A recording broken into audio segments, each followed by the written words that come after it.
Good evening, everybody, and welcome to Massive Fran Art Stream. It's me, Massive Fran. Hey, Joshy, how's it going? Welcome. It's April 10th of Cyber Year 2024. It's a cloudy, slightly summery day. Or night. It's sun's going down, but things have been pretty nice with that. Welcome. I have been pretty decent. Got back from work and sort of been scrambling to get the stream ready because I kind of just been busy at work doing. Okay, I'm gonna set up. Meh. Reset the camera. Alright, I should be comfy in my seat. Yes, the post-apocalypse.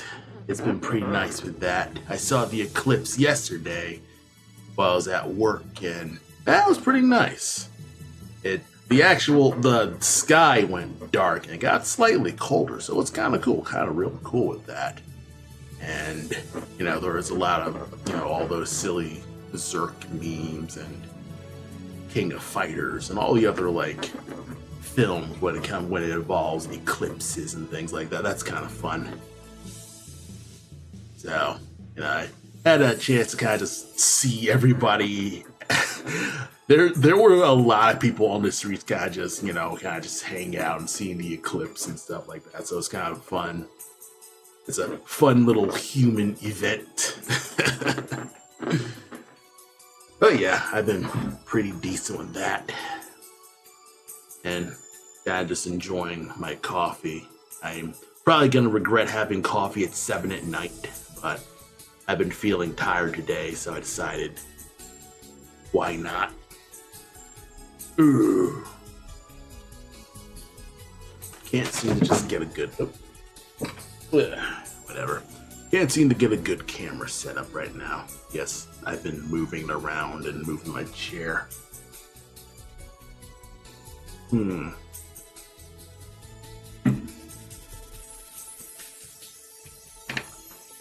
But yeah, I've been pretty decent today. Been working at just doing a bunch of stuff. Spent a lot of the last 2 days blogging and updating a blog with basically the last thing I did with my my winter conventions and announcing my next spring conventions, which honestly isn't until, well, actually no, HeroCon is next week, so I'll be doing that. I believe that's in the city, and that's just a high school show. So I don't feel in good conscience to be talking about it because it's a school show, so I don't want to just share that so quickly in comparison to a library show. So yeah, I'm just gonna call it HeroCon, and yeah, I'll just drop a link to my blog, which is on my personal website. So I've kind of just been updating that and kind of just writing some little diary entries, just saying, oh, I've been to Pop Fest and Capricorn and stuff like that. So yeah, that's been pretty decent with that. My next shows aren't as much because, well, I'm kind of empty with, I guess, in terms of convention stuff. I was rejected from Anime Central, at least put on the waiting list. So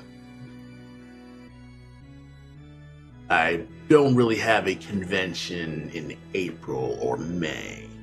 I think I have a Blurred Bash in May, if I look again. But yeah, I also have a convention schedule where I'll just write down, hey, this is when I'll be 100% confirmed. So just drop a link to that as well. And yeah, according to my con schedule, the only other May con is Blurred Bash. That's on the 26th. And April should be Hero Con. I didn't update that. I should to. Yeah, still gotta do that. Well, August 30th will be Anime Magna. That's probably the largest con I've got so far. But in terms of convention stuff, I haven't really been doing a lot. I've mostly kind of just been, game deving and stuff like that, working on Black Mass stuff.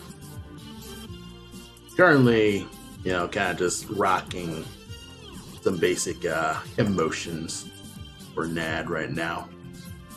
Laugh animation, talk animation, walk animation. Well, actually, that walk was already made, but basic idle.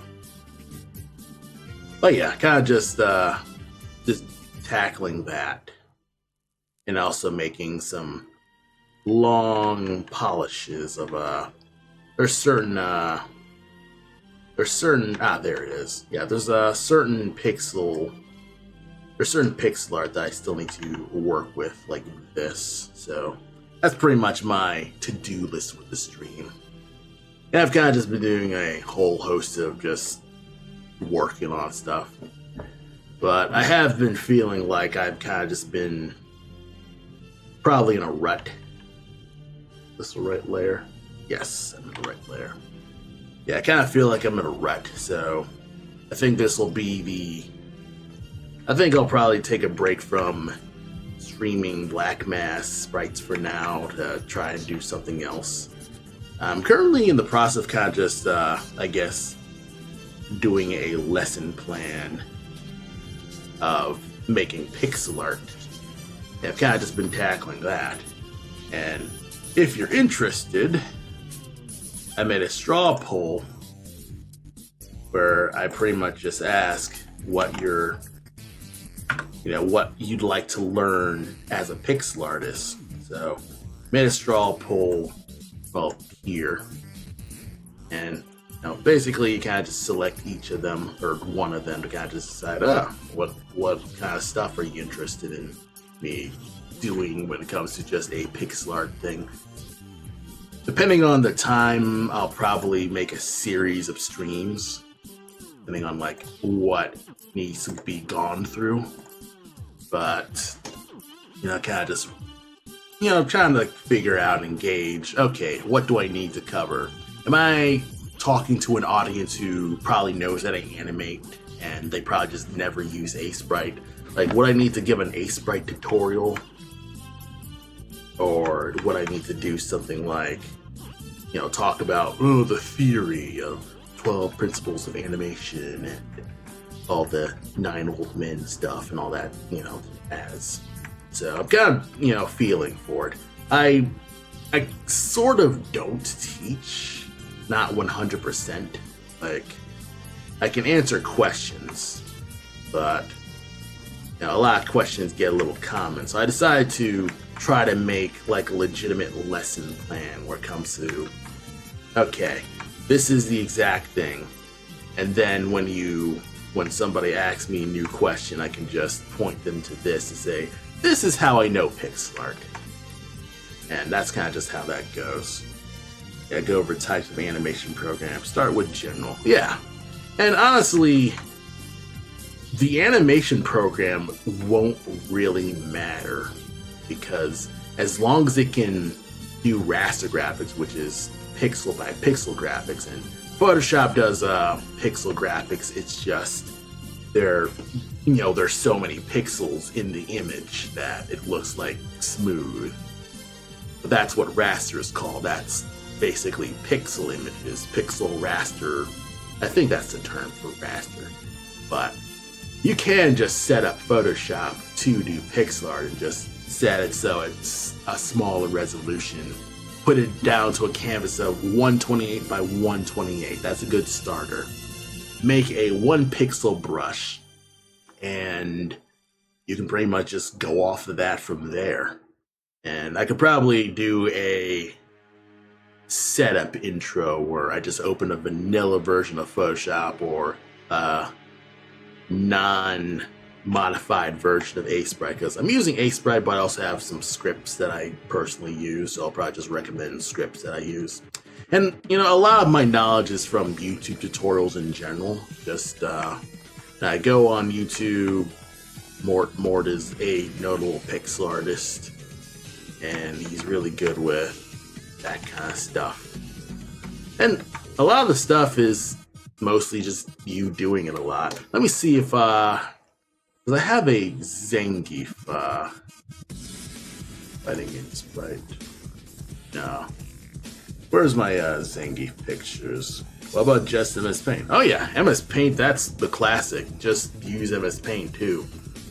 Do I even have Paint on Windows 10? Paint. Oh, I think I do. It's been so long since I've used it that I didn't even think Windows still had Paint. But yeah, you could still use Paint. Let's see. Would you like resize this so it's just, yeah, 128, 128. That's not it.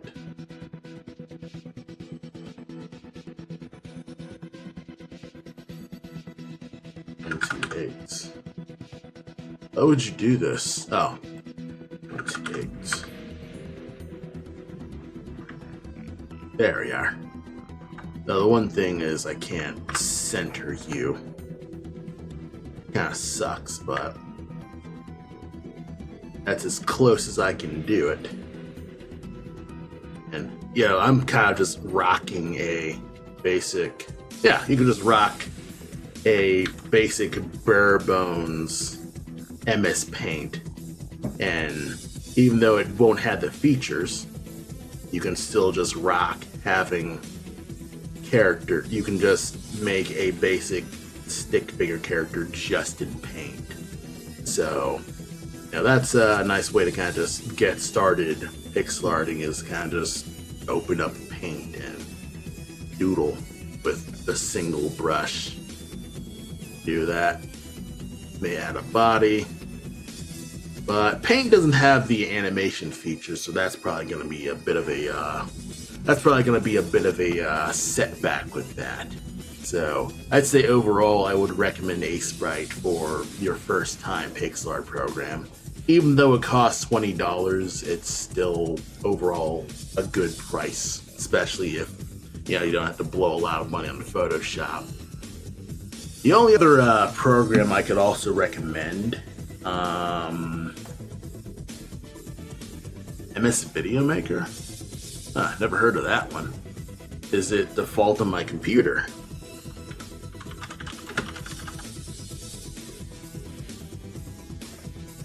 Or maybe you're talking about Windows Media. Well, actually, no. That wouldn't make it. Movie Maker. Windows Movie Maker. Yeah, Media Player, but no Movie Maker. So, it's not default in my machine. Alright, let's actually dive into the start menu. Soft Edge.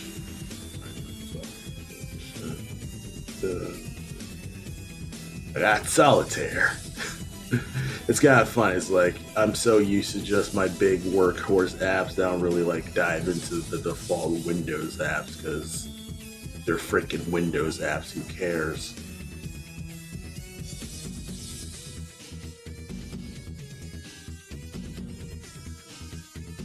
Yeah, don't have video player, at least not on Windows 11. Which is curious but expected. Like, I'm not gonna fret too hard about that. But let's see. I could maybe look it up. Microsoft Video Player.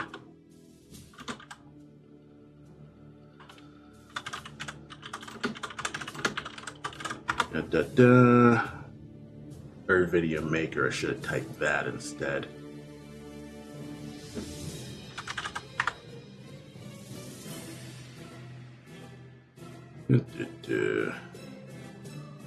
So it's got Movie Maker, but not a video editor. it doesn't really have what I'm looking for in program either. Yeah, but if you're on a budget, Movie Maker maybe. And that can work, it's just you won't be able to quickly scrub between your drawings as fast. You would have to draw all your stuff and then test it later. And if it doesn't work, a lot of that work will just need to be scrapped because the movements now don't work. Which could be fine, like, you know, the old school Disney animators did that fine, and they used things like timing sheets to kind of just decide, okay, what's the timing here? So on frame 1 it'd be this, and then there'd be another keyframe there, another spacing thing here, or another keyframe up here to slow in, slow out. It'd be a larger gap with the next drawing. But I'm not as I'm still a little cold on that side of timetable, so I'll probably get to that in another way. Let's see. There's also I think Open Sprite, where it's a freeware version of a sprite, which is odd, but it's more a fork. So Open Sprite, I think it is. I think I saw it on low spec. Open Sprite. Got Open Game Art.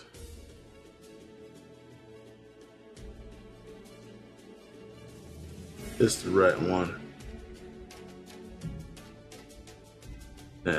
My internet is much slower because I am streaming. Yes, Open Sprite. This is the one. I like this website. And demos do. I don't trust demos do.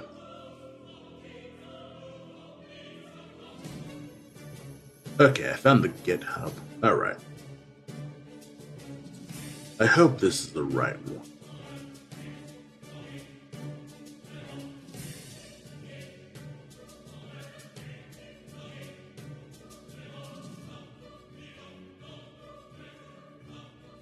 You know what? I need to look this up a little bit more because, yeah, there was one of them. There was a sprite, but then there was Open Sprite, which was a fork of a sprite, if I remember right, if I know the term right.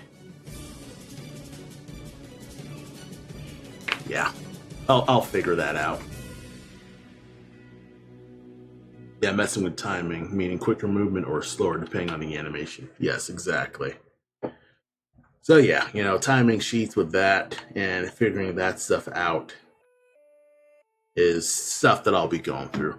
And I've kind of just been outlining just little stuff with that. So that'll be a class, or it's not really a class, it's kind of just doing this for free.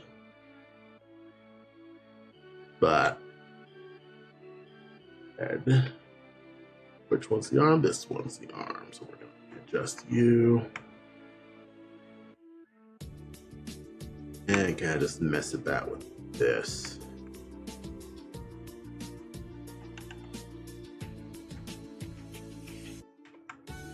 But yeah, this stream is kind of just a casual, I'm working on some personal, just get things done, polish things up, and now kind of just get some tasks done for Black Mask. Kind of just get this character in a state where I'm not completely hating it. So I gotta let go of the point for now because, you know, it's just a point. It's just another motion. Because I really need to get to repolishing this weapon, actually. So I got the onion ring, onion skin. Why did I say onion ring? Okay.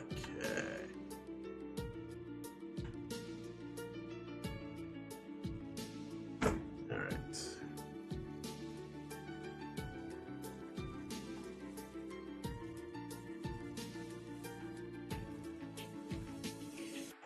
Move up here.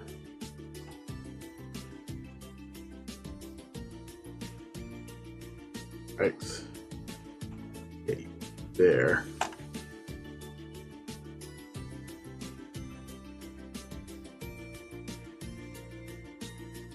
It's not perfect. Uh-oh. It's possible that I gun goofed. Okay. I know what I need to do.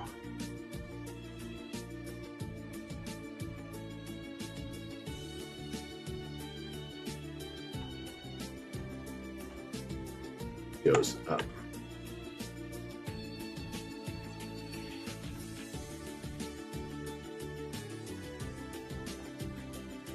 One more pixel, and that should be good. One thing that kind of like messes with me is dig the character design. Thank you. Yeah, Nad's a nice character design that I was like, huh, I feel like a genius for doing that. Because the initial character design for Nad was a fat fox, and I don't imagine foxes as fat animals, so I kind of want to figure out an alternative. I did try some sketches though, but then I was kind of like, huh, you know, tanukis are related to foxes, so why not a tanuki? So that's kind of just how that goes. And the fact that he looks like a raccoon is also a nice, like, little poetic, yeah, he's now a rival. And it's kind of cool with that. So that was that's a solid thing to, you know, work with. And that's been pretty good so far. And hopefully... Okay, so these pixels like freaking shift. So that's bravo.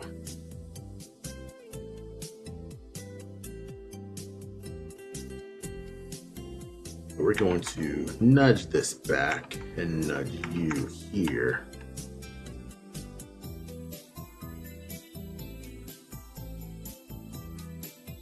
You know, why don't I just copy paste this?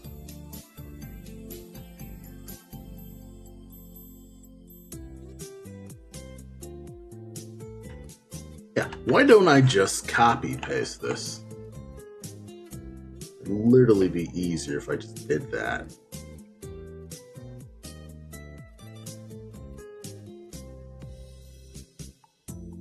Why did I think that in the first place? You know, that's kind of just one of those things. Now you gotta go, Mary Sleepy. Alright, have a good night. Yeah, I didn't want to hold you up here, but yeah, get some sleep. You know, get some rest. That's one underrated thing that I will say is getting rest. That is a giant thing that will end up kind of just screwing you in the long run, is not getting enough sleep, not making sure that you actually bother to not burn out. Because just sitting at your computer is a giant health problem with that. I think you're gonna get blood clots in your legs. And if you don't take more time to stand up at least every 2-ish hours, you're just ending up dealing with a whole host of just health problems. And I'm trying to teach myself to kind of just take more breaks. And it's not perfect, of course. I'm still a psychotic workaholic. And okay.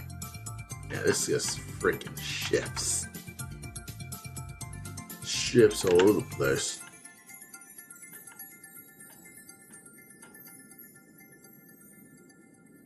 Shift. Just put you here. Stop. This looks a little bit better.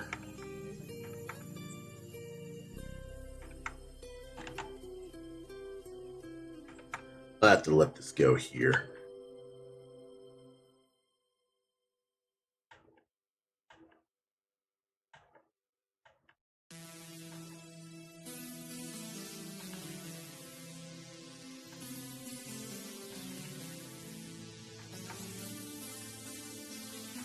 Now this just goes down randomly, so let's readjust that. What was I saying about just sleep? Yes, sleeping and resting. So, sleeping and resting, that is something that I keep saying, yes, you should do that more often, but I don't really do that. A lot of people say, obviously, getting rest is good, and taking care of your health is obviously a net good with that. And, there have been a lot of things with that. My programmer's met a lot of health scares, and it's sort of scaring me straight, where I need to consider doing some more things besides sit at my desk. So I try to do more like stand up. I will go in my basement and move around my dumbbells sometimes. I don't do it often, but I at least have taken more time to kind of just, hoist the dumbbells. So that's all right. It's not a completely amazing solution, but I'm trying to do something besides sit around and do nothing. All right, unlink you.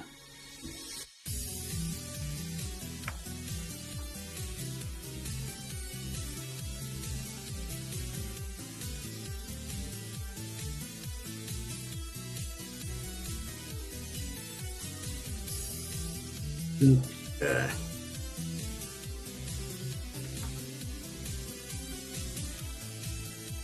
I like this. Kind of like figure out a way to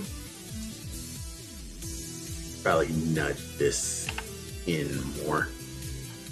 It's going up. This is back.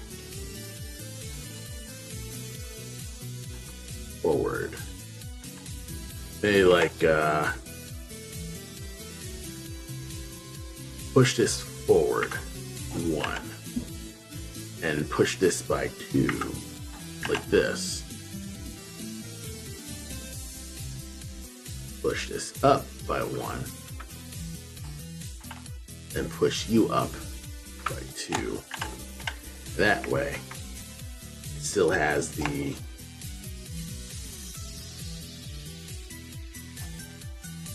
let me zoom out a bit more.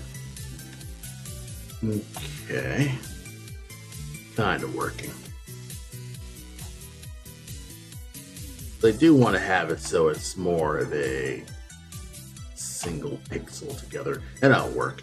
This is a meaningless detail, honestly, but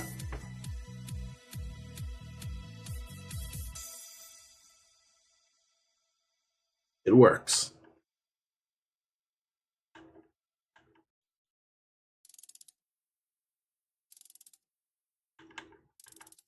It absolutely works. And let's see, diagonal shot up.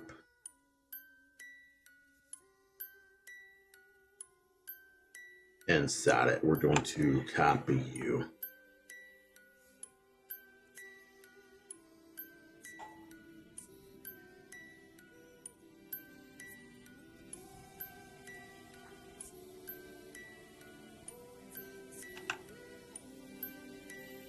Good enough.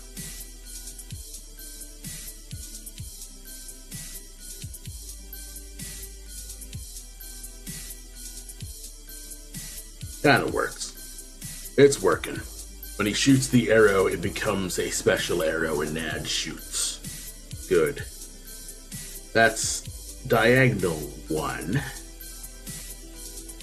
I'd probably rework that head because the head's booty looking.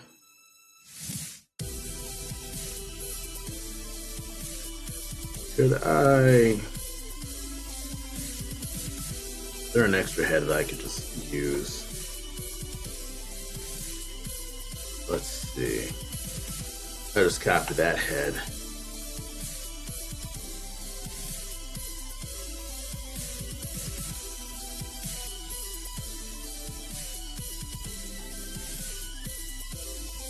Okay.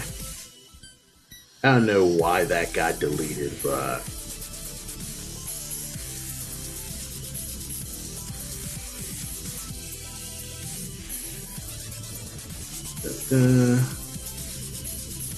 alright.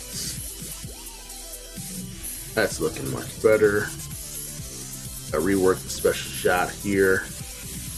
Let's see.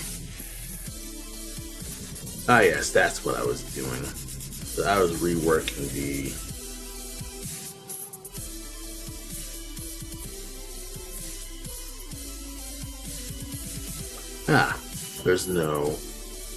there's no string.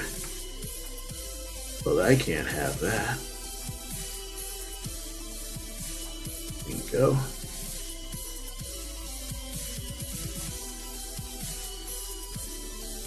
Alright. You work you, and that looks good. Just looking good, bro. Oh yeah, I should probably also mention that I'm vertical streaming on YouTube. And this is mostly kind of just me just experimenting with vertical video and stuff like that. I don't know if, I'm not paying attention to YouTube comments, but, if you're currently commenting, come to twitch.tv/masterfran, and I am actually able to read your comment because it's connected to Chatterino, and I don't know how to read YouTube comments from Chatterino. So, that's kind of that's the breaks. Since I can't really multi-stream on YouTube just yet, a vertical stream. I've got to do that. So, kind of just experiment with that, and I do eventually want to post these vert streams probably someplace. It's probably TikTok or something.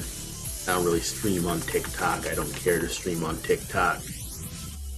But if I can get like a stream key, the more easy stream keys I can get, the more I can actually do more stuff. So I think all that's really left to do is just rework the special shots. Okay.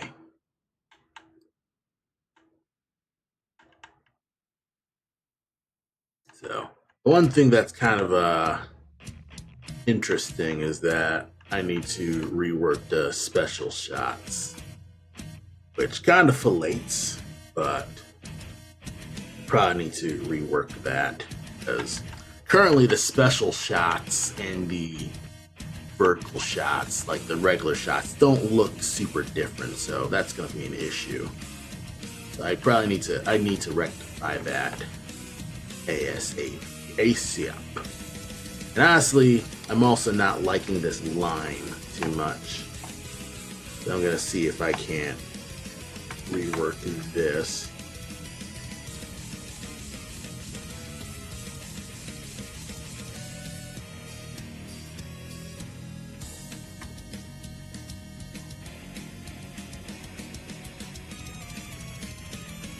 And I'm kind of just gonna...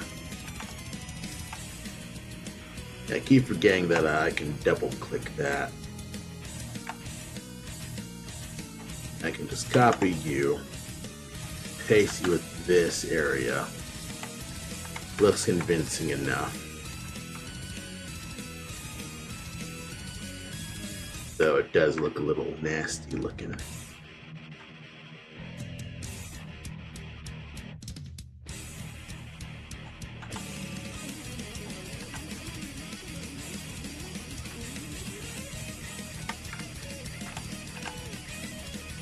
Got weird because I have save on the same thing as the deselect, and I keep accidentally saving I mean, it's not a bad problem to have, but sometimes, though sometimes the way I set up my files is I set up in different numbered iterations. So if I do something like have a different step or something, I prefer having, step one be the first part of the sequence and stuff, and then I work up from there.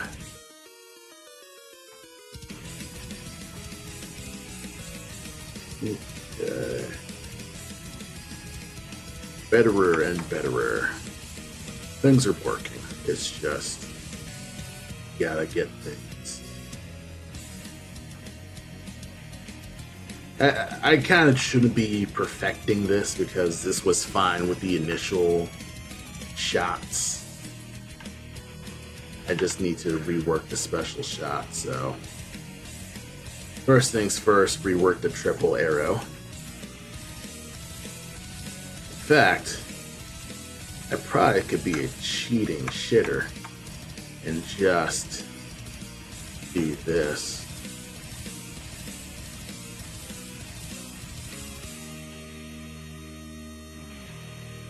Oops. That's not what I want. I want this.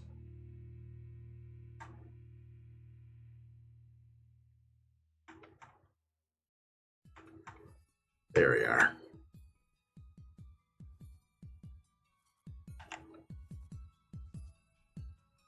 Okay.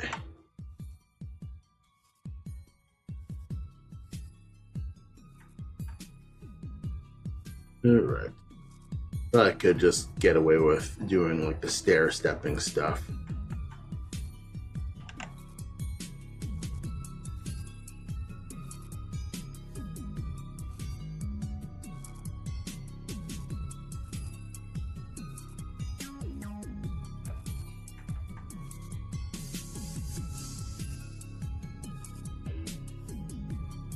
Right.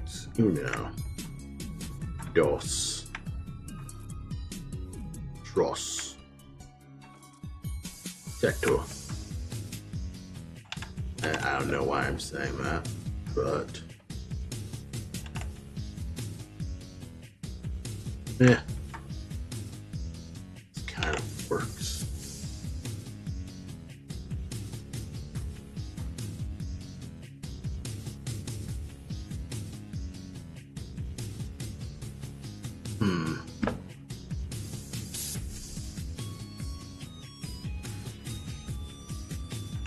It's difficult to do diagonal shots because you're kind of just working with this, but it works for what I need to do. So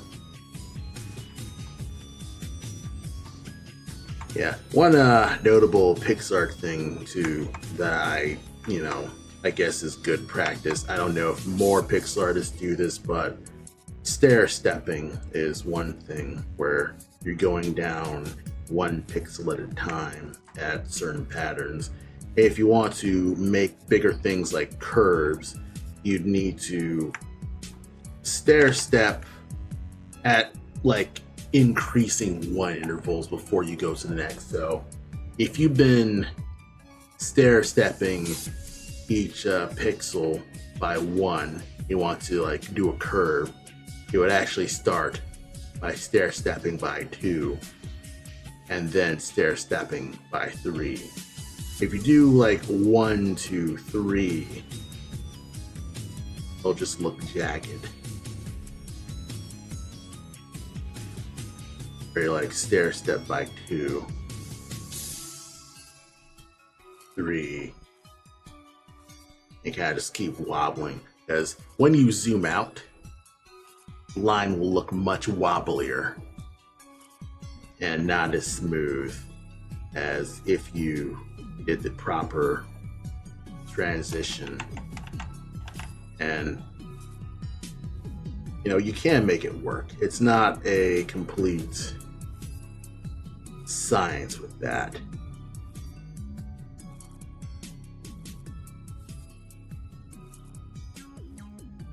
And you can make it work.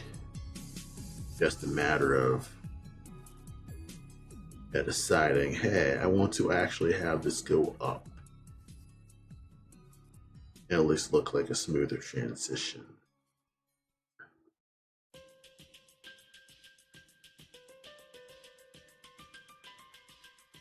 Probably need a few more singles there.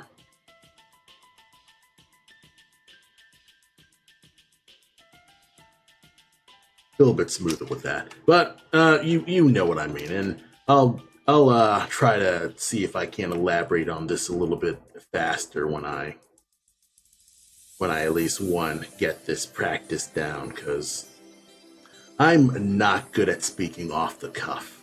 If you've noticed, I'm pretty much the most uncharismatic motherfucker probably on Twitch. And a lot of it is me not 100% understanding my own methods. And a lot of it is I am heckin' tired. And I got coffee, so that's why I drink it.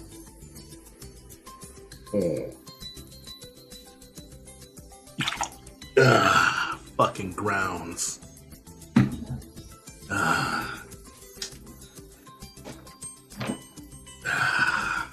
Fuck. I'll have it. I'll be right back. I need to spit out these grounds. And I'm back. Sorry about that. I actually drank coffee grounds, and I need to clean my mouth and get some water. Yeah, sometimes I set up my drip feed coffee feeder, and there's occasions where it will drip feed, but will fold the coffee filter inside, and it'll get all the ground to splash out and then down to the actual coffee receptacle, and it'll just get grounds inside if I pour that coffee. So that's kind of just one of those just sucky things when it comes to drip feed coffee sometimes.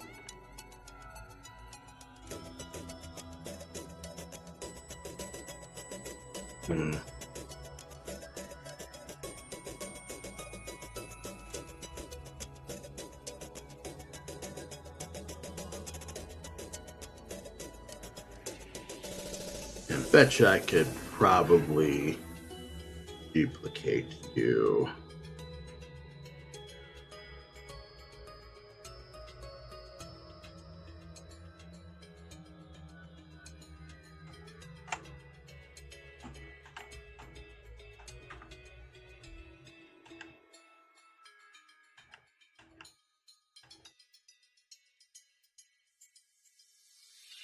Alright. I could probably duplicate this frame that goes to the actual proper frame here. Oh, you're a problem. Which can be rectified. That's a good thing that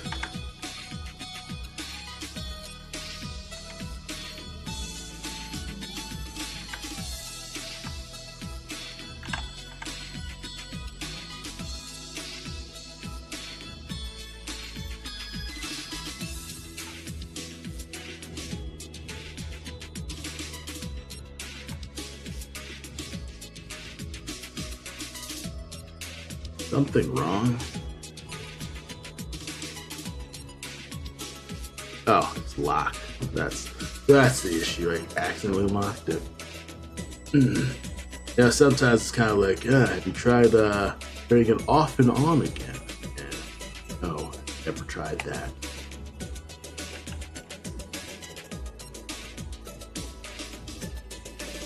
Unlike you.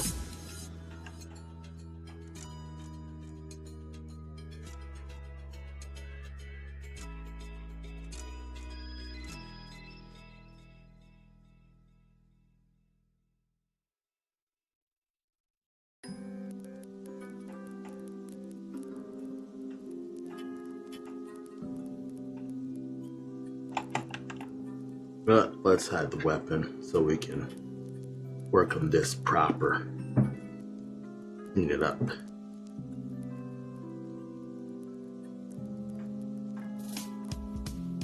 There we are.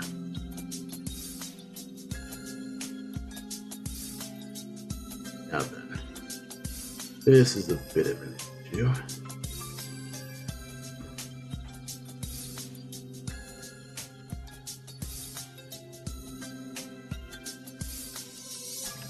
Okay, this works better.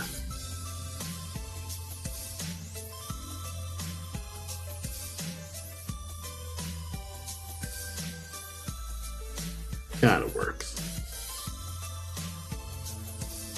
And I also realized that this doesn't have the updated look, so let me copy you.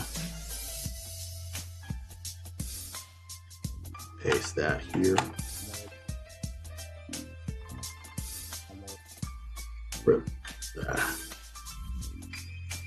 Where did I? How did I lose track of it?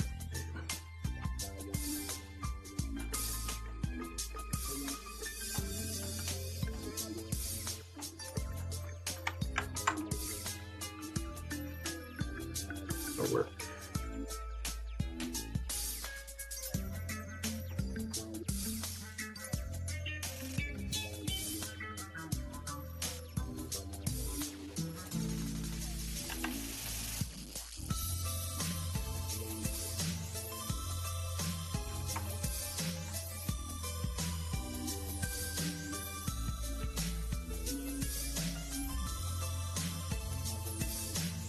I'll just unlink this, so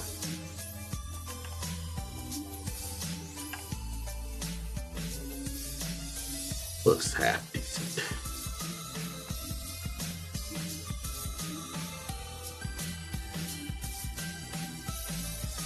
Just imagine you make some pixels here. Get rid of it. Oh.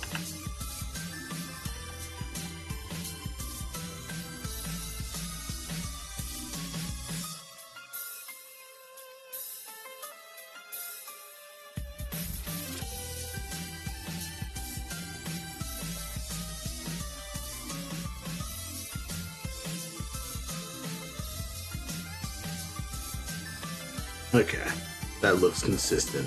I'm just being insane right now.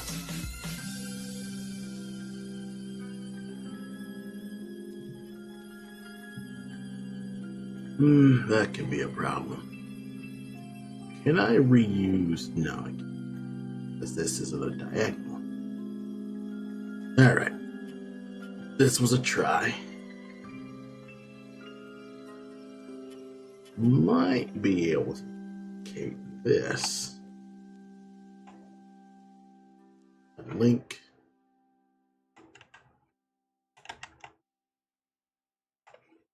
Yeah, if I can work smart, I will.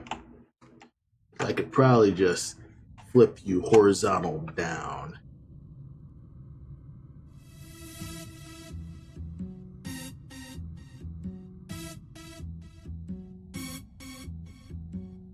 There we are.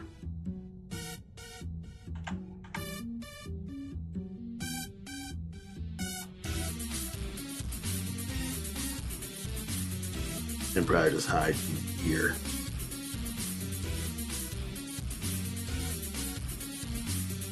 Bada boom.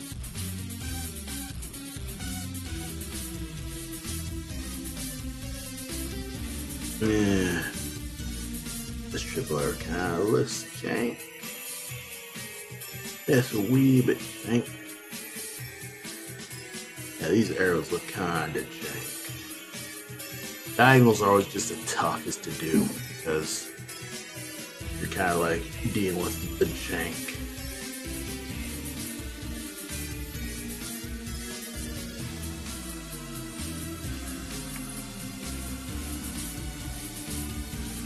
Well, I think I might be able to work this link.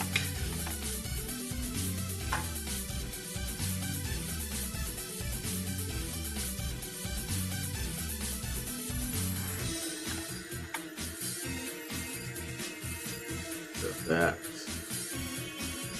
looks like a pretty decent arrow. Probably weird that the hand is over. It's weird because it's kind of like, is it better if it's readable or if it's not?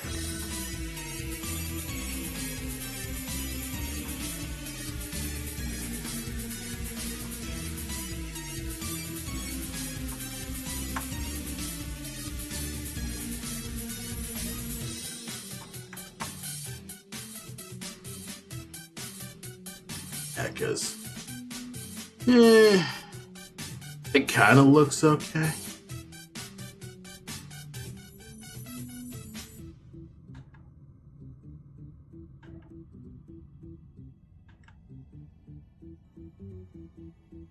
Actually, no. If it's inside, that means, yeah, these arrows would actually be up like this.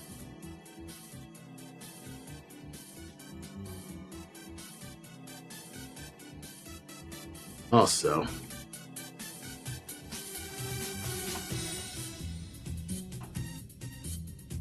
it'd be like this. Yeah, here I am kind of just improving my sprites as I go, because I don't even think this is a perfectionism thing. I think this is more like a quality control thing, which could be argued to be a perfectionism thing, but I think this is more of a quality control issue where I'm having a bunch of bow attacks. I'm sure nobody's actually going to notice like each little frame, but it is going to be an issue in terms of consistency, I think. That's one difficult thing that you'll struggle with as a character designer, actually, because the one underrated thing that most people don't think about when it comes to character design is you need to redraw elements of that character design over and over again. So I'm currently drawing a Dragon OC, and one big thing that I keep struggling with, and this is mostly a me, well, no, I'd say, yeah. So one thing that I keep struggling with is wing placement within the canvas.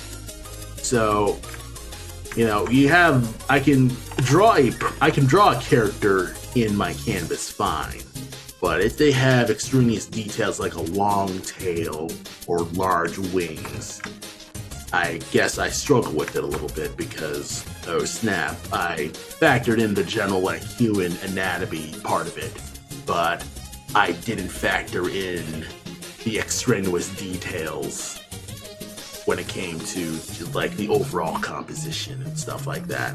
So I could probably draw like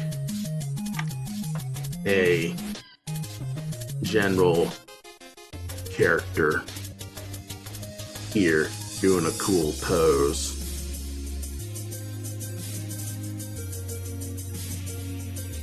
Because it's a girl, just have boobies, and I'm a Twitter artist.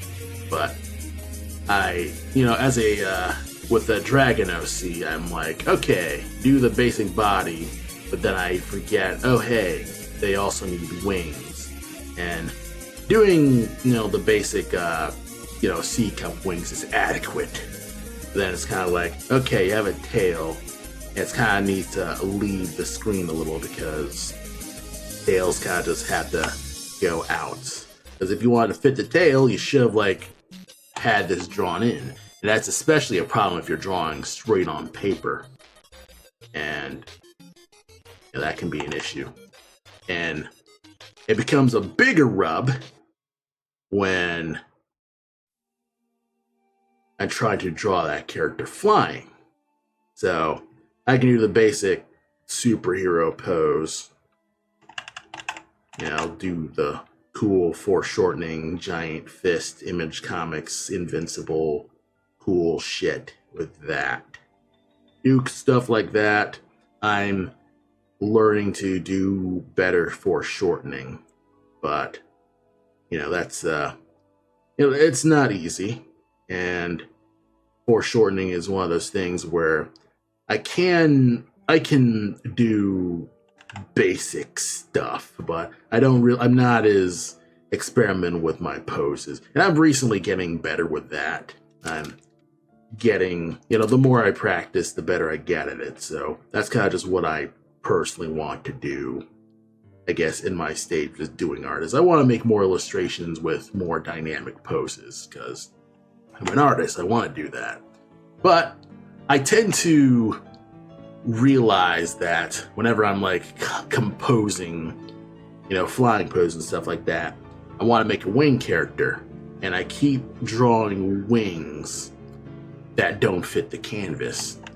So, I could probably like draw tiny wings, and that kind of works, but it's like, okay, you got tiny wings, but the other wings clipped off. So the only other solution is draw the body smaller, in which case, you got the wings fitting, sort of. Like, it still doesn't look as, in my brain, right for the character, because it's like, okay, you have foreshortening, but it's not exact, and that's also me needing to study more bat wings. Hey Cross, how's it going? Nice to see you. I was just talking about how difficult it is to draw a winged dragon character, because I want to draw them flying, but drawing flying poses is hard. So kind of just yapping about how hard drawing a flying pose is, because you want to do good by the flying pose. And probably should use proper Clip Studio for this, but I don't want to waste time opening the program at the moment. But yeah, you'll probably just figure out, interesting poses with this. Or like have the knee larger, then the leg even tinier. Kind of just indicate, hey, foreshortening. But then it's like, okay, what about the tail? And then you're like, fuck. Because now you kind of have to do a rigmarole when it comes to like putting in the tail. Because sensibly, if a character's flying, the tail would be just straight on. Like, it'd just be...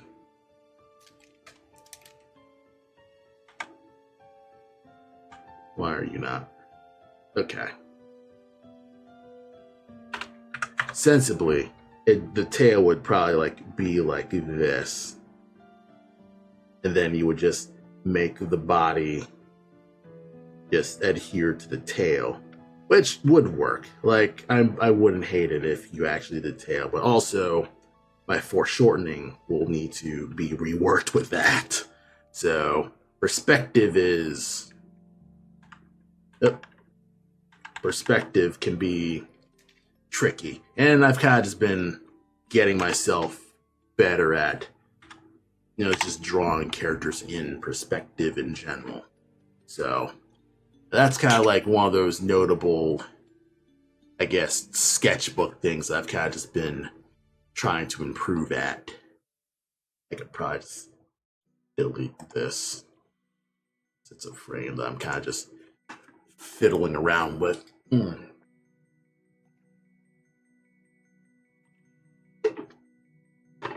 But yeah, doing foreshortening sketches is alright.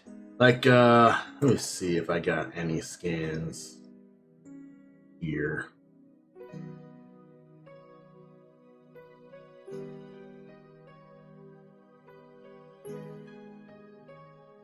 Let's see, flight. So, I have my bird character here. And while this is a nice dynamic pose, the wings still cut off the entire composition. And luckily, the composition doesn't really need all the wings. So, that's pretty fine with that. You got wings, you got a giant ass lance. freaking dynamic. It looks amazing. But that's mostly results of me kind of fumbling at learning this flight poses. Like this one was a concept for an owlbear, and I did this in the iPad just to get myself to sketch, to sketch an iPad and stuff like that. And while the wing is still in a pose, you got the other wing that's not in the pose, and it's kind of at this weird, odd hand angle where it's kind of like, he kind of looks like he's flying, but it's kind of not as dynamic. I don't know, that's kind of like my personal weird issue with it. But I am kind of getting better at just character flight poses. But, kind of grinding with different little sketches and stuff like that. Kind of just trying to figure out, okay, how do I make an interesting flight pose and stuff like that, where making a bunch of characters like, with the foreshortening, stuff like that. I don't know, I'm kind of just repolishing some jankier frames, like messing with the triple shots and polishing frames that don't exactly work. I'm not really making new anime, but kind of just talking about just general illustration at the moment. So yeah, I'll probably talk about drawing sketch characters later. Let's see. So there's still a triple shot missing for this, so. Can I copy paste this? Duplicate. And can I maybe flip it vertical? This can kind of sort of work. Not perfect. It still looks kind of janky.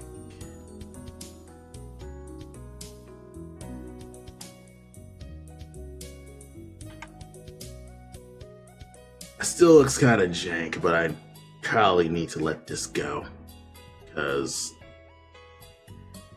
I've been working at this forever, and I think I'm kind of overworking on this at the moment. I think I need a break. Oh.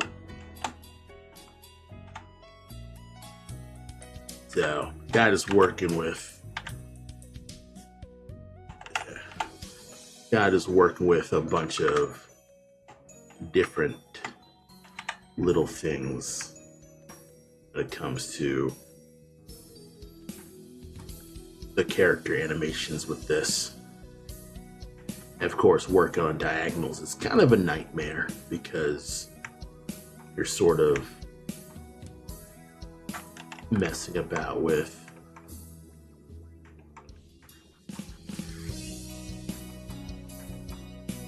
okay.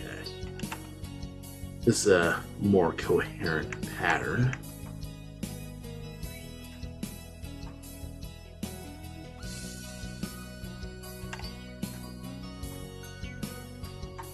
Looking much cleaner, I'll say that much.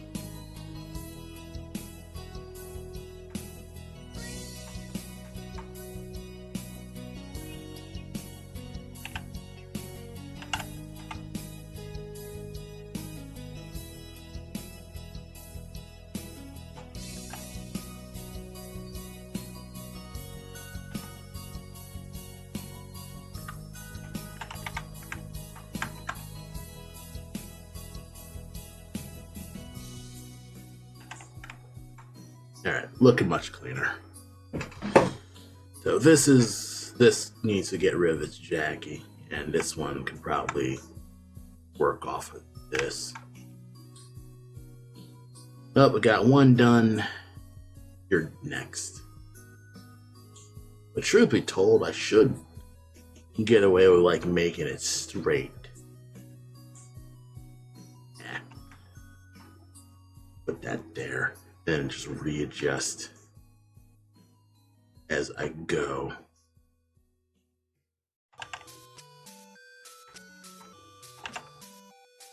One thing that's difficult about doing diagonal stuff is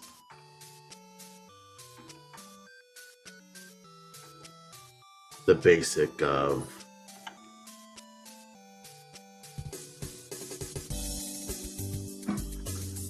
just getting the stair stepping going. I can probably make my life easier if I just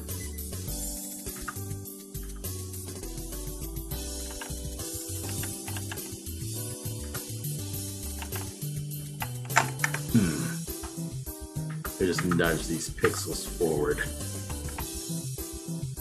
Just did it by twos.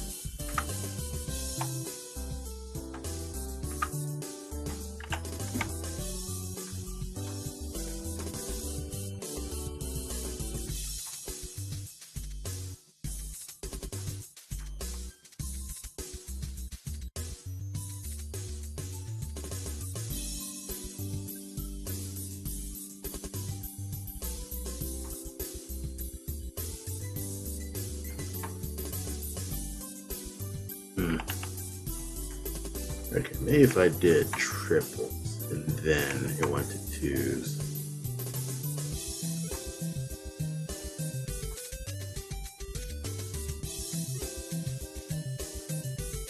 Yeah, maybe if I put you down here. It's an okay solution.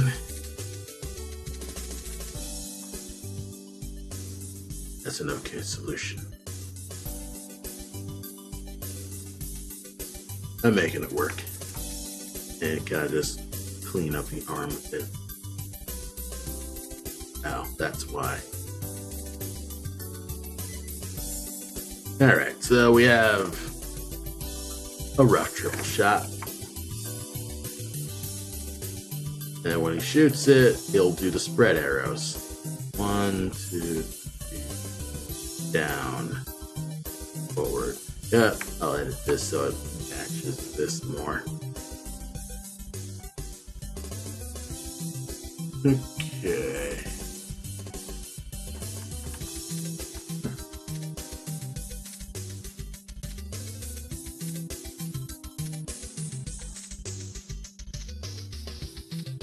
All right. Uh-oh. There's a problem. His paws just literally fatten as the arrow shoots, so I gotta readjust to that. Copy. Be that. Be that.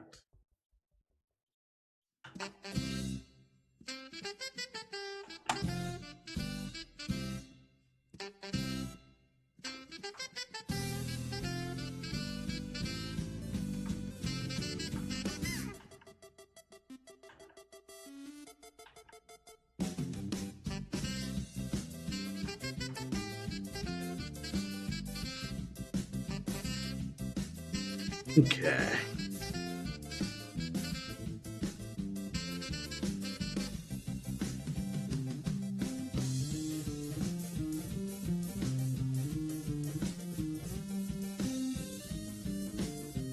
Got it. We'll just put this hand here.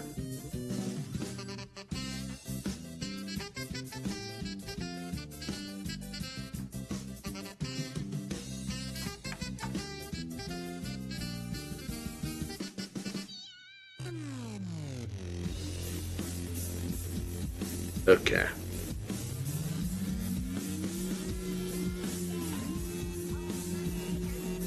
All right, let me adjust the hand here. Triple shuttle.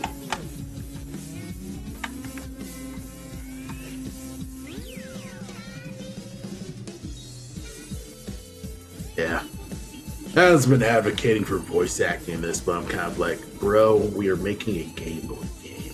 How about we actually finish this instead of like adding extraneous things that's definitely gonna pollute the budget. Ugh. But I'm not gonna fret it. It's with all the tech we kind of just have, and we're not really using all of it because I personally just want to get a freaking game finished. Because that's all I really want, is to get the damn thing finished.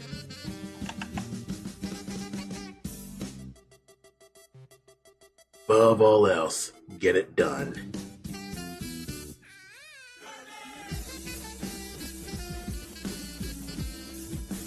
I can let that go. Okay.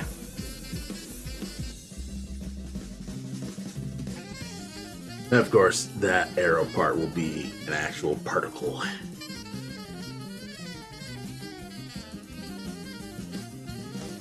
Now, what's that? See, I'm noticing a little dot. The more you learn how to animate, the more you end up just noticing animation foibles that shouldn't be there.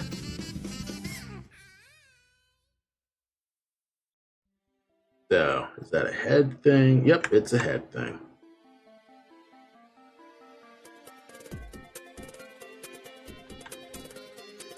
Okay. So we got the up triple shot. Down triple shot.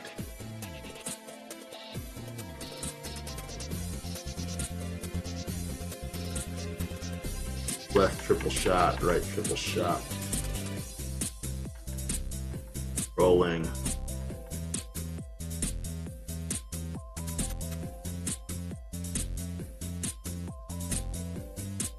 Should I adjust the rolls? Probably should at least put some dots to kind of just indicate the arrows are there.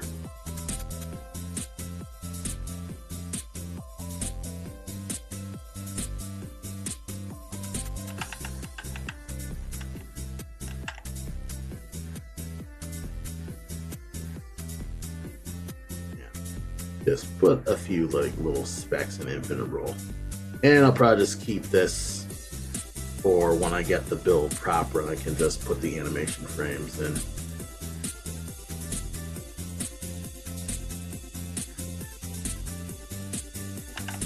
I like to put this here. There we are. Little squish.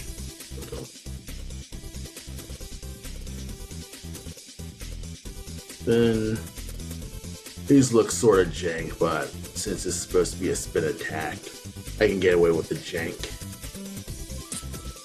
Yep, looks fine because it's because when I guess when you're looking at in between frames, you mostly want to put most of your polishing in the core keyframes. So in this case, the core keyframe would be this initial windup, then the actual impact frame. This is polishing up so that you can tell what the heck this is supposed to be. I could probably like rework the tail, so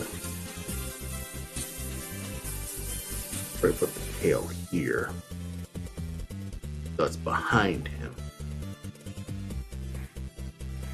Yeah. That's a better pose. And then the actual, like, it's a redrawing of this, but I have a new drawing of the tail. These are kind of just the core keyframes. And this in between can look slightly. And of course, when you actually break it apart, it's not perfect. Of course, when you actually break it apart and look and zoom into in between frames, you know, I have people doing these animation smear threads or whatever where you'll see the wacky little in between frames, and you have the galaxy brain motherfuckers think like, oh, this is bad animation. It's kind of like, that's an in between. Let's see it in motion. Yeah, a lot of people who are like dunking on animation stuff show that same pain fight animation where they're basically just going absolutely wild with, you know, the pain fight, because it's the, I think that's the final boss. I don't know the pain fight. I haven't seen Naruto in a while, so. But I've seen, like, you know, gifs of the pain fight itself, and it looks fine in the context of the animation.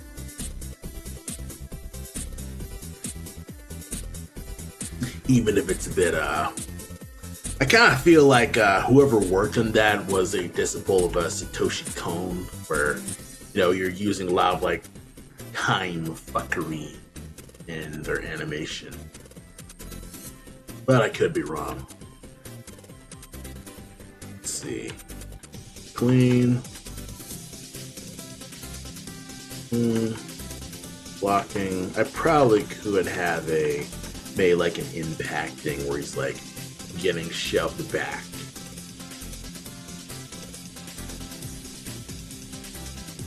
Probably could do something like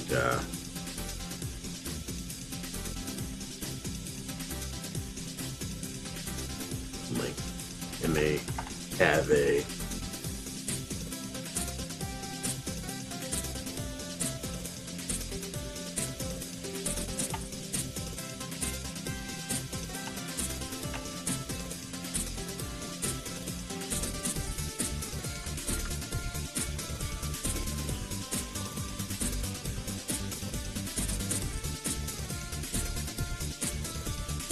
like one frame where he's getting shoved back.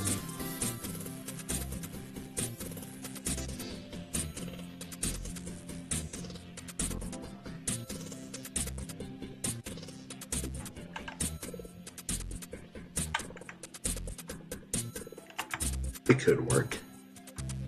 Have like one frame where he's eating damage a little.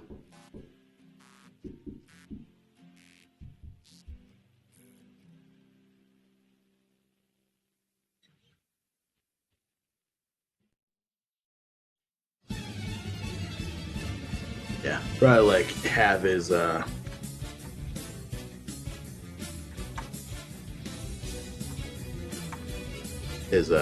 kind of react to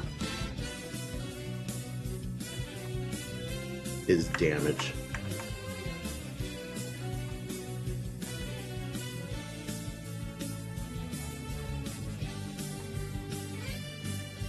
Yeah, I love this Redemption of the Trainer theme. Like 8-Bit Band's Trainer theme. It's a nice remix. Plus the the original Trainer theme from Red and Blue is still my favorite Trainer theme.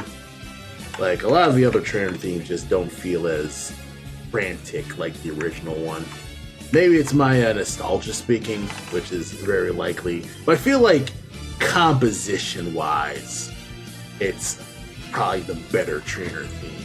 Like, a lot of the other Trainer themes feel friendlier than this one. Like the Red and Blue Trainer theme feels more like a boss theme than the other Trainer themes, which don't feel like a boss theme because they got actual proper bosses in the later games. Like, you have the big time named trainers and stuff like that. But with with the Game Boy stuff and the actual original Pokemon, because gym leaders shared the trainer theme, it was just collectively just known as the human trainer, the human battler theme. So basically it was just that single theme where you just had you versus a in quotes human opponent who's supposed to be smarter and a more formidable opponent.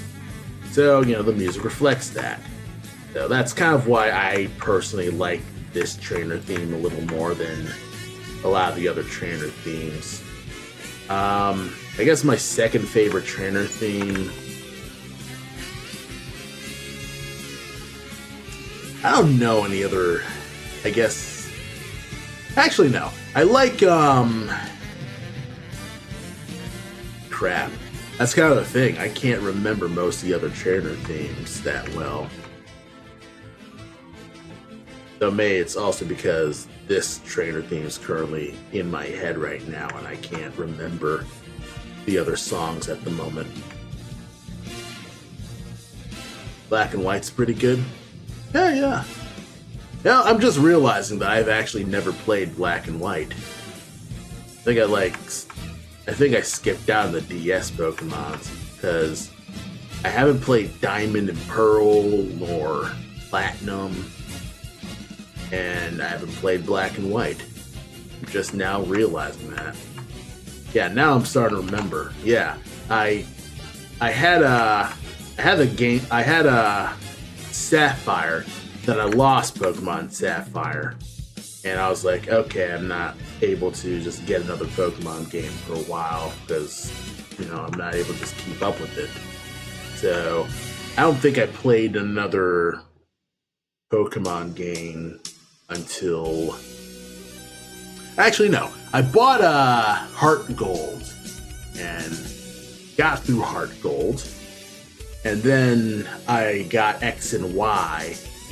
But it took me a year to just get to Victory Road.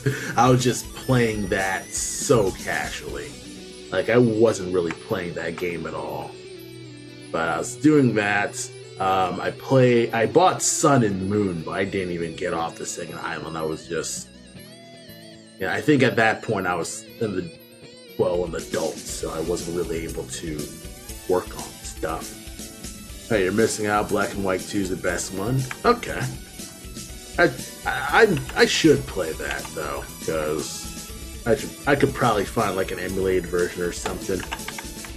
Because yeah, Black and White and Diamond and Pearl were massive gaps in my Pokemon knowledge, I'd say. It's kind of funny because my friend bought me the Arceus game, where you're just able to walk around the field and stuff like that, and just you're able to walk around the field and you can catch Pokemon without battling. That's convenient. I hope more of the main games let you do that, because that would save me a bunch of time.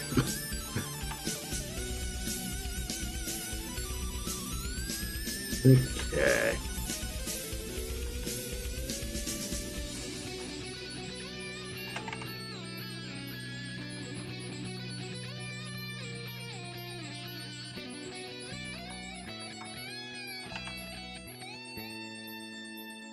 Bada boom.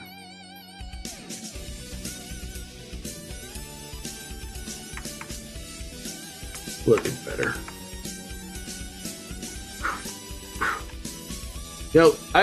Let me see if I can't find like another because I had some sprites actually. Let's see. There you are. So I ripped a bunch of sprites, mostly for the purpose of watching their animation, just seeing how they work. And that kind of just messed about with, just how they actually work. This is like freaking Street Fighter Super Turbo Deluxe and Max. Like, this is insanely fast frame rate. But I got basically a sprite, these sprite sheets just so I can test their, see their animations in motion. You know what? Let me see if I can't. Do constant frame rates. Put you at maybe like 300. That'll be that.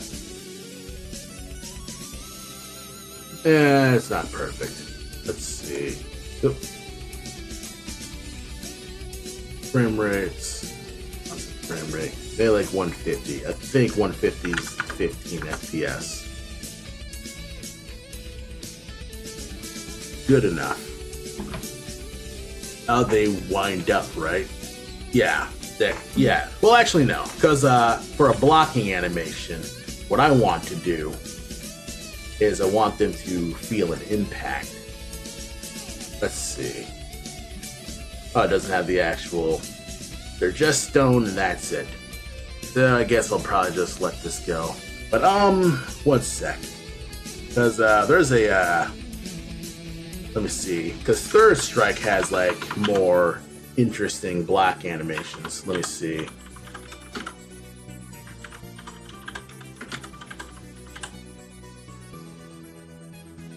Okay.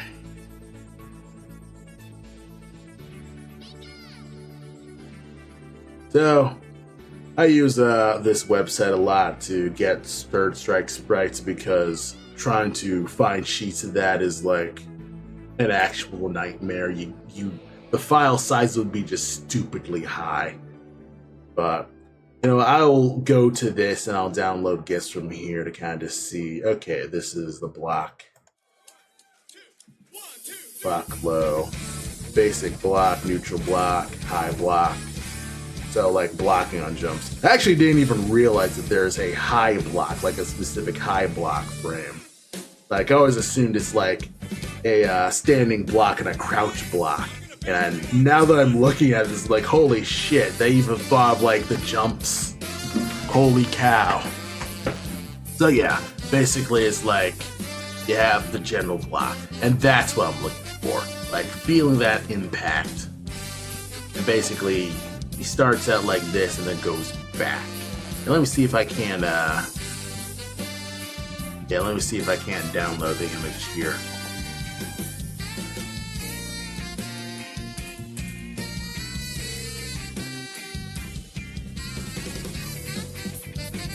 And then just open you up in a sprite. Come on, a sprite.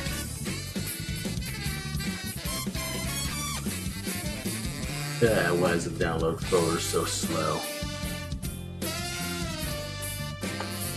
Okay, so it's a 4 frame. Okay, so 1. But yeah, this pose, it just goes back, then it returns back to neutral, so it's like this, and then that. That's what I'm looking for, really, is doing these 2 things. So that's what I'm kind of trying to emulate is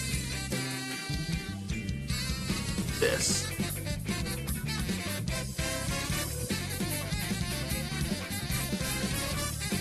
And I mean, it's not perfect.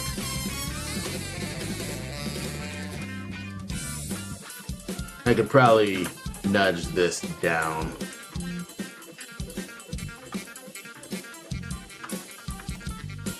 This is incredibly... This is such an extra thing. Like, I'm being totally extra right now. Like, I don't even think this is needed.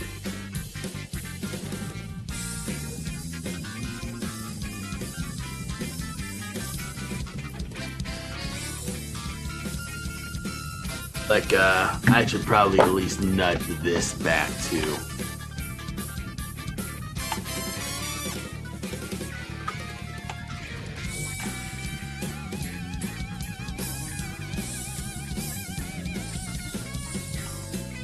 It may just have it just pop backwards a little bit more.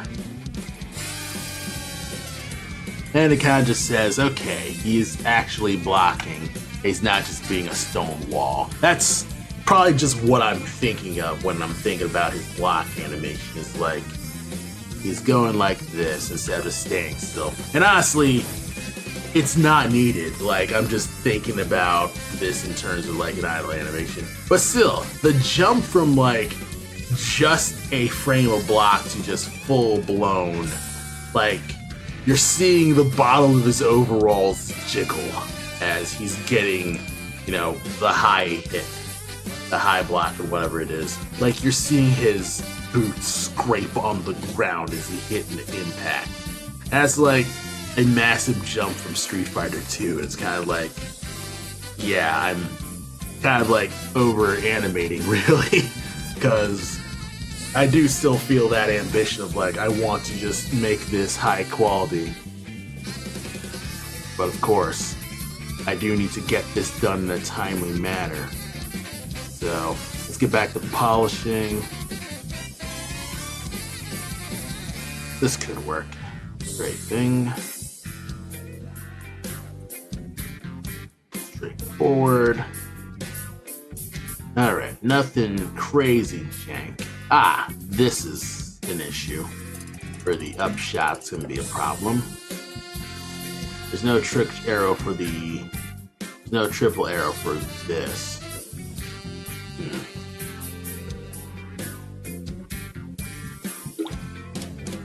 So at least let's get this down. So luckily, with the this triple arrow, I can simply turn it on 90-degree angle. The pixel will still be square, so I'm pretty happy with that.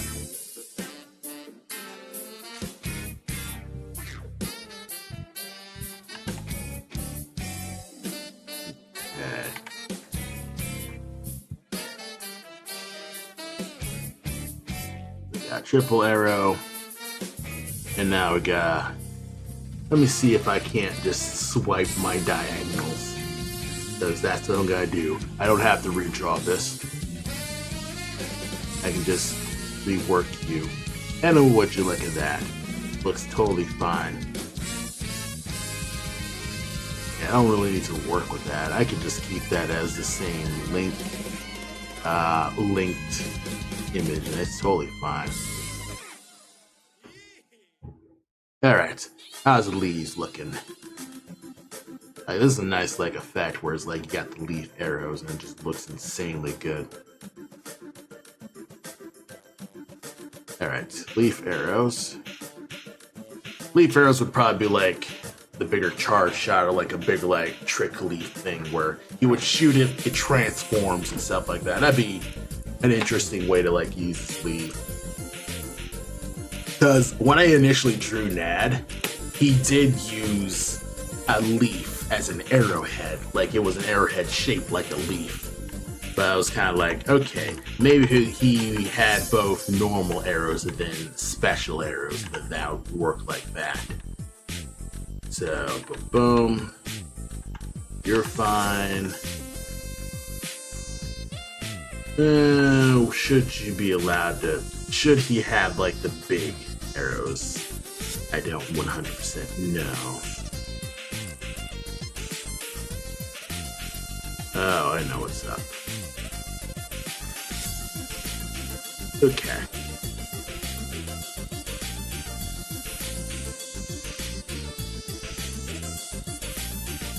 Okay.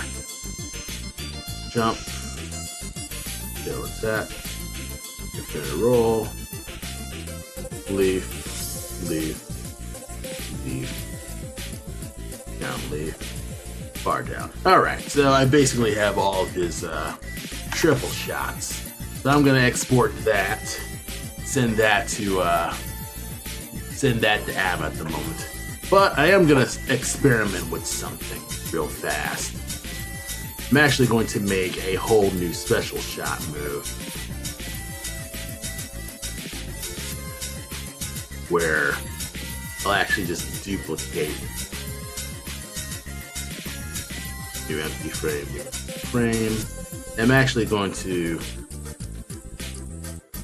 duplicate this frame here.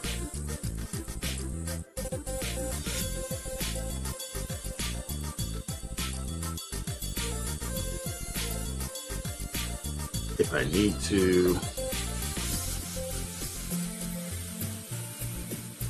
What I'm actually going to do, I'm actually going to unlink you.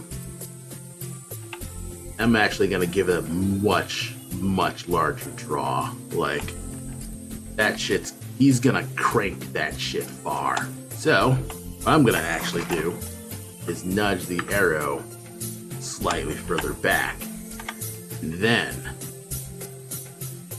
yep, we're going to, wait, actually no, that's what I'm going to do.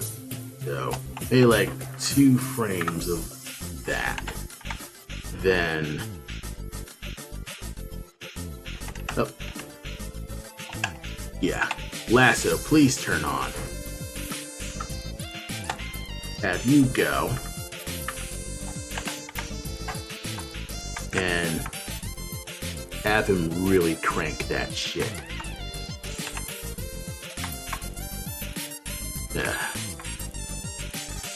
It's gonna be a bigger draw, I'd say.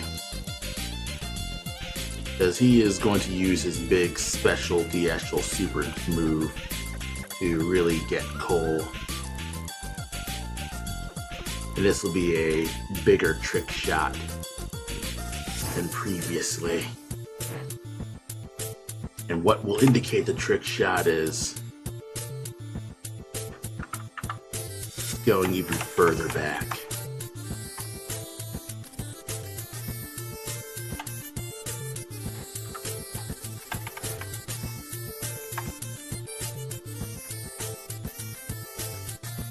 And we're actually just going to nudge you down because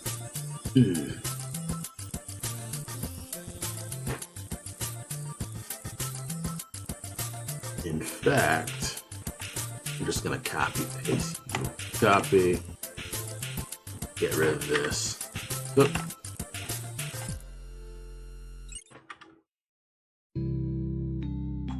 Copy V.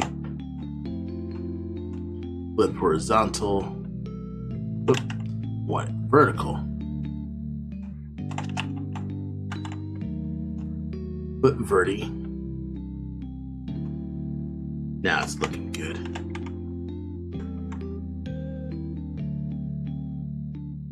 And then I'm going to rework you so you're here.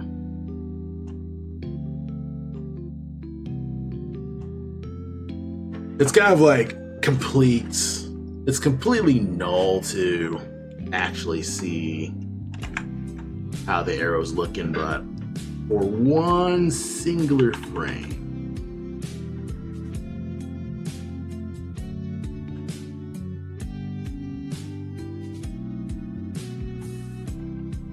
link.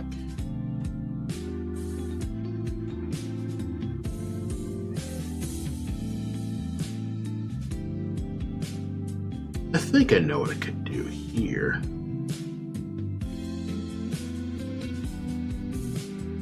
New frame, but then have it be like he's beginning to pull it, and that's how it goes. Okay, think I know what I could do. Okay, like new tag, call it charge shot.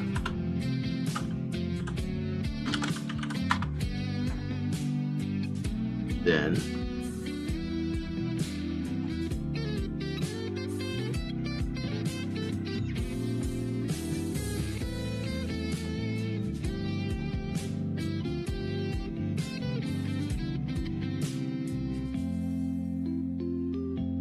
oh, well, it's the same. Let's see.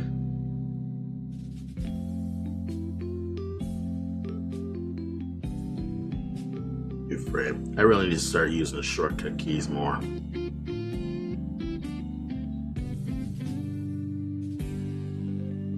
Okay. This is kind of working.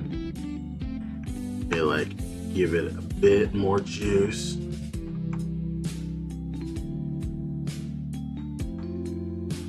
There's sauce going here.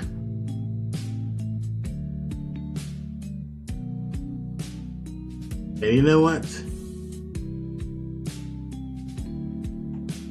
Let's change his expression a bit more. And nudge his ears back. Because he's now concentrating. He's in serious mode.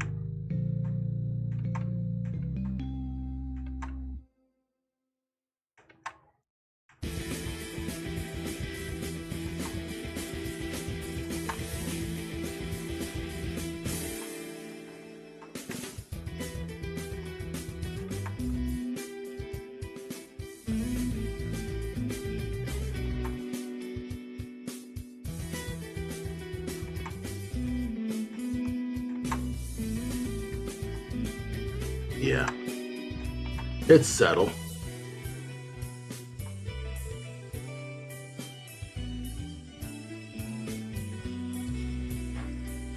It's super subtle. May like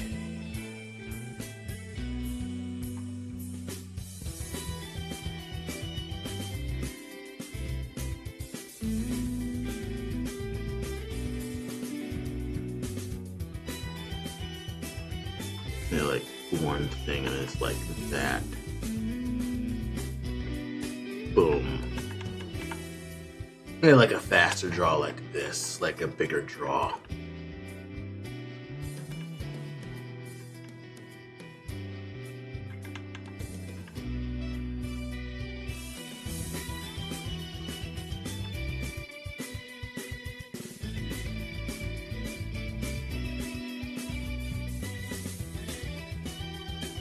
Like special shot,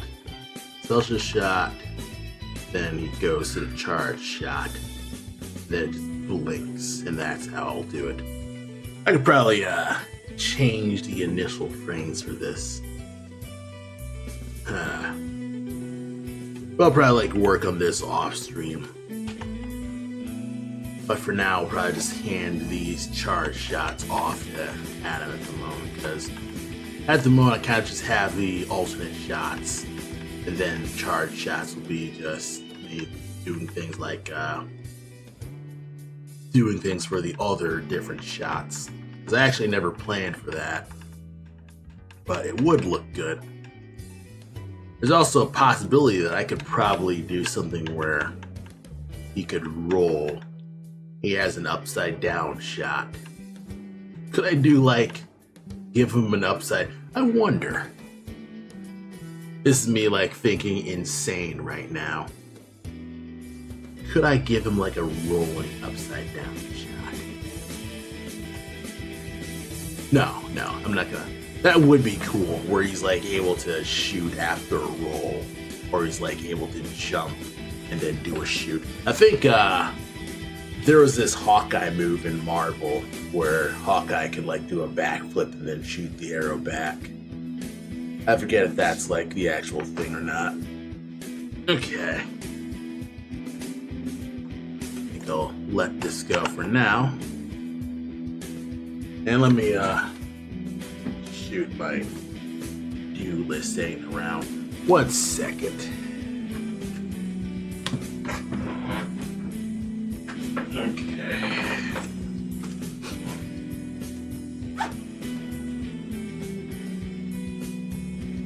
Okay. So yeah, got my little date book of stuff that I want to do during the stream. Got that. Knocked that out. Cautious pointing animation is diagonal shots. I still need to block in some of the bear damage stuff. So, I think I'll probably just get to working on a different thing. That is actually giving damage frames to the bear. So, currently, he has the ability to crouch, sniff the ground. It's way fast. You know what? What's the constant frame rate? Constant frame rate, you're going on 15 and 5.0. That's the frame rate. We're just going to let it go like that. Boom. It's not like the frame rate truly matters, especially since Unity... Well, one thing that I can't say is if you do it on powers of 15, that's how you're going to... that's how you're going to make things manageable with the frame rates and stuff like that, because, double of 15 FPS is 30 FPS, and then double that is 60 FPS. So, of course, more games are better with 60 FPS, yada yada. But as an animator, you kind of don't need to worry about that extreme. Like, as far as, Adam explained it to me. But I could be wrong. But what I really need to be doing is planning for just having a frame set up so he needs to take damage because he's able to get stunned. And this is mostly for the time where Cole will find a good weapon that will make him take damage. I believe Zangief's sprite, he has, let's see, crouch, jump, crouch, block. Where are his damage sprites? Okay, I think I might know what they are. Okay, knockdown. Alright, gut hit, so low hit, base hit. That's what I'm looking for. So this attack, he's able to eat damage here. And let's see. Let me look at Alex's standing hit.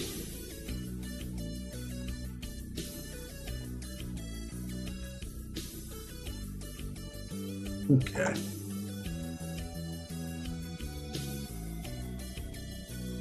Yeah. Lucy, Alex, stand, hits.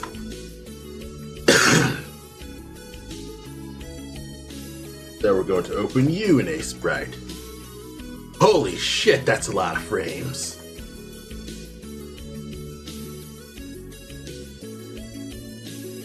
So yeah, he actually takes a lot of different hits.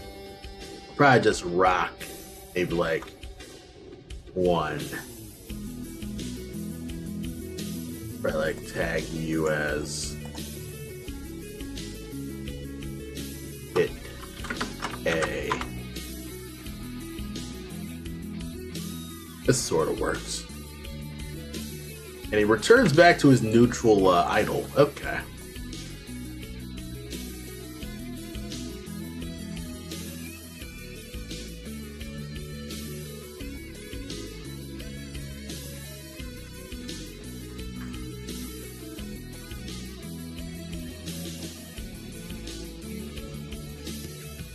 I like your tag. Hit B. Oh, that actually doesn't work.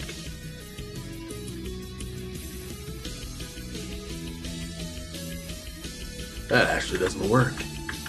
That's interesting.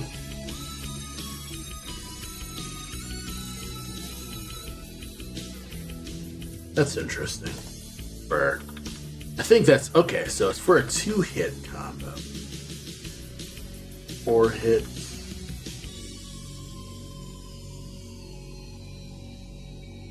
That's interesting.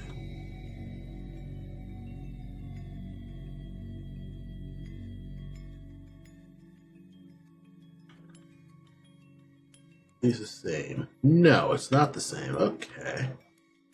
Alright. It doesn't return to a neutral, really. Alright, I can see this knockback where this is the start of one of his knockback frames. Like his actual, like, stand back frames.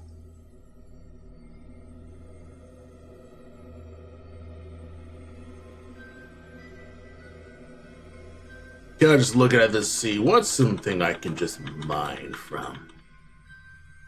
But I think what I did for just my initial sketches for these bear animations.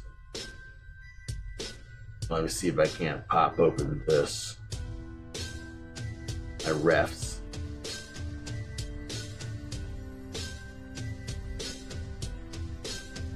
Come on. You mother humper. So, I have damage frames here. If I can get it. Yeah. Pause. That's E. So, I do have sketches of like how it's supposed to work. Where if he gets hit in the bottom, he trips and falls on his face. Back trip, falls on his back. Head attack. From above attack, or maybe a back attack. Figuring stuff like that. And a lot of these are kind of just me futzing about. And weirdly enough, I don't use these grids as much as I want. You know, it's kind of just one of those things where I hadn't really thought of it until I did this much later. But yeah, I do have a few grid attacks where I have this working, and I did make some concept art setting up the animation frames so, you know, he would use different weapons, or it'd be a different enemy, a different weapon, and stuff like that. They have like crouching animation, a sitting animation, which I got done, and a basic like crawl animation. And a lot of this is me kind of just reworking whatever bear stuff works. And this is mostly just my action map to kind of just figure out what the heck I need to actually do right now. Of course, I got a bunch of just previous things with this. Want to do this because I want to do the jumping attack. And kind of just want to just have some generalist fair picture. This is actually way less than I should put in this. But yeah, keep all these in the close that. So let's actually just work off of this instead of kind of futz with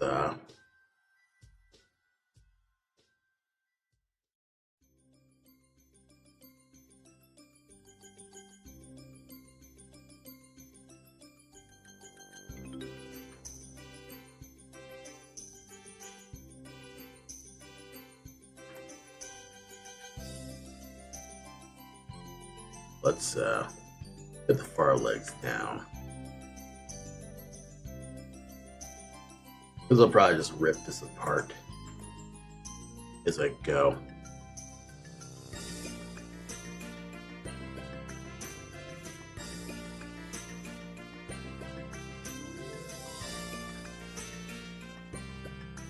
Then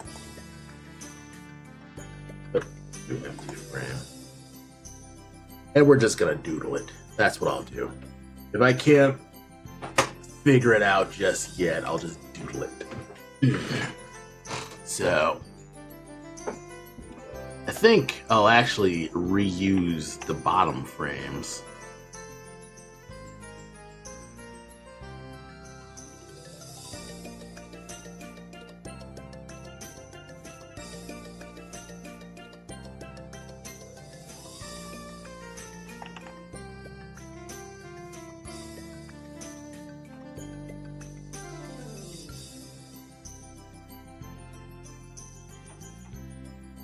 Unlike you. Actually, probably would be better if I made this a flat leg. Copy. V.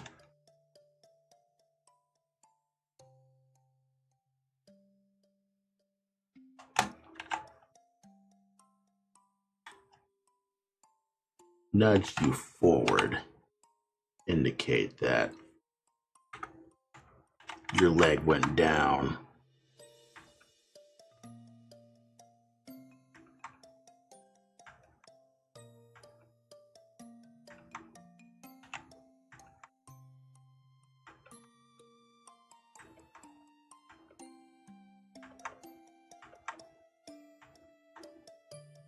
Because this should indicate that his leg went up, right?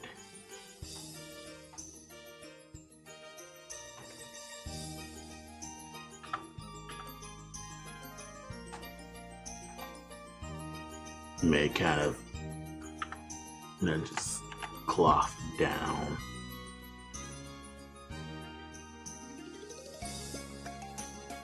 Then have the upper body be like this.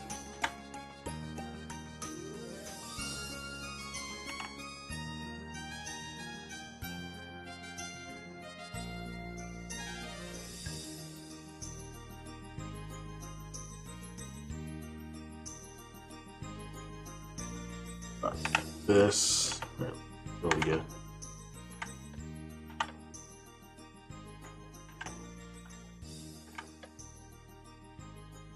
Why do you not fill?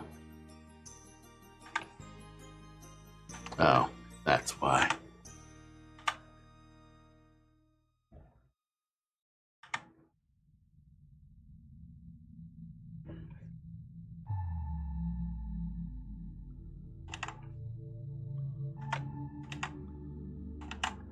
Oh, that's why.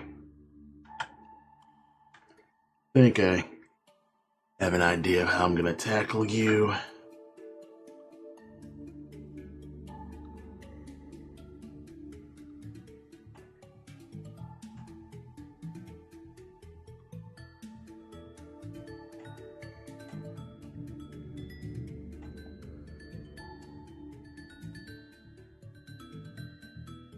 Let's see.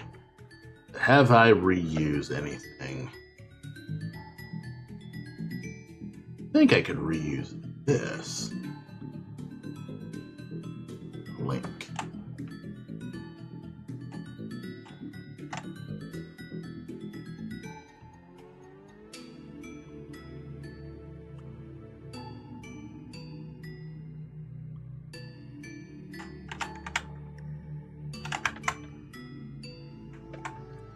Have a big, like, bulging eye.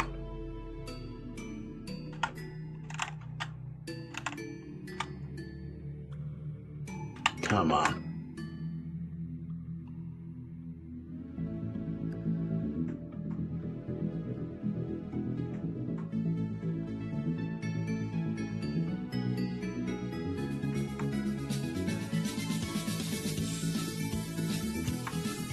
This is a lot of work, but it's starting to make more sense.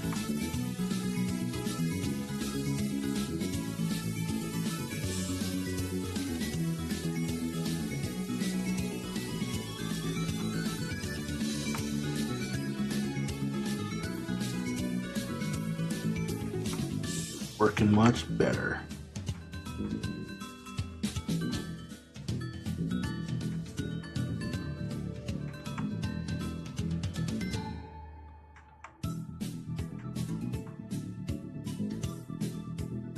I need to make sure that this is locked in overall.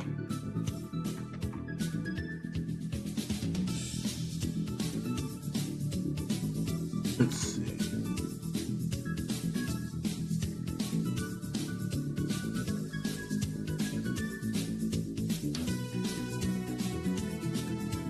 Can I read these frames?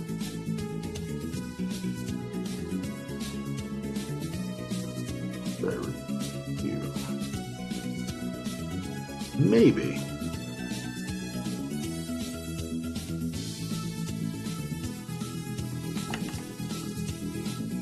No, I'm looking for weapon.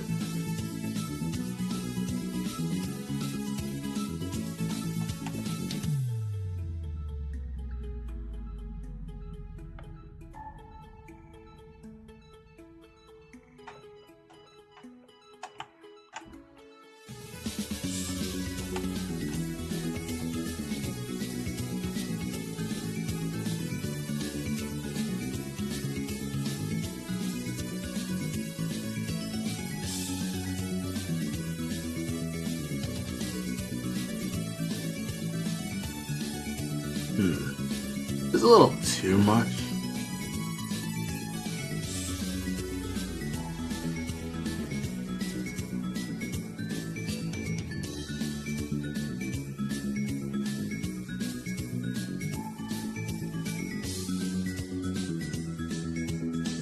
It's a little too out there. Let's see.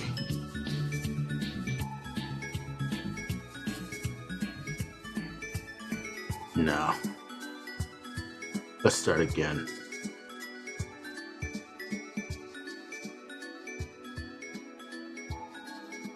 I'll save you for...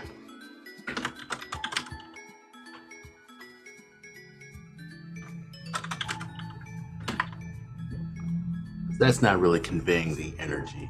Like, I want him to feel solid, but then he's not realizing that. Because he needs to feel solid, but then surprised that he's suddenly getting hurt. Like, his head's the only part that's legit vulnerable or something, I don't know.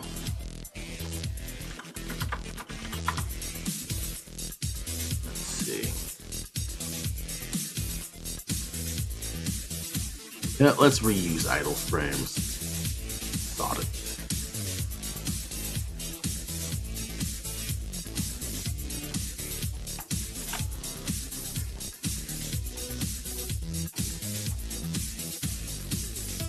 Where yet? I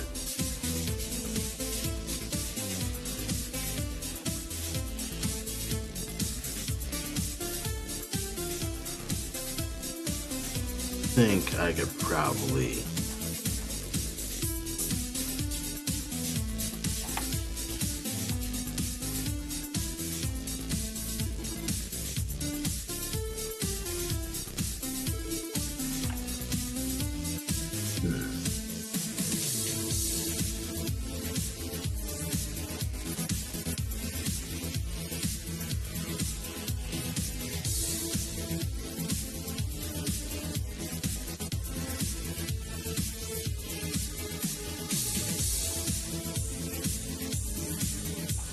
reuse this.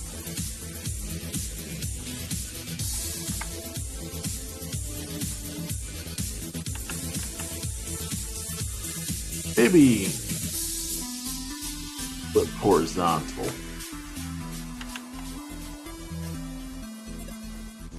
And flip horizontal.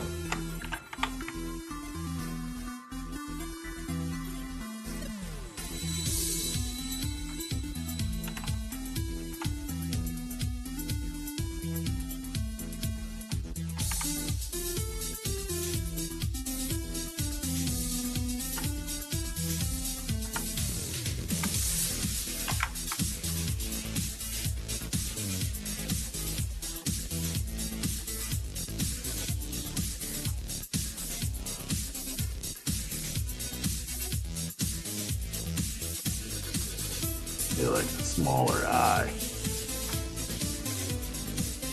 bigger eye, and maybe like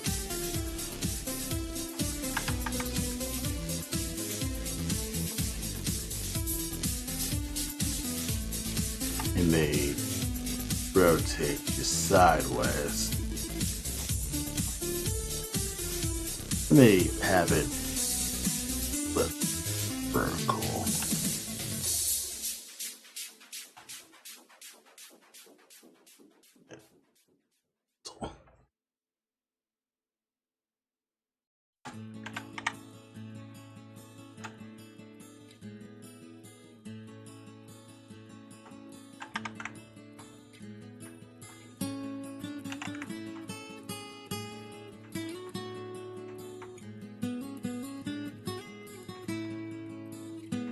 Yeah, just freaking nut this.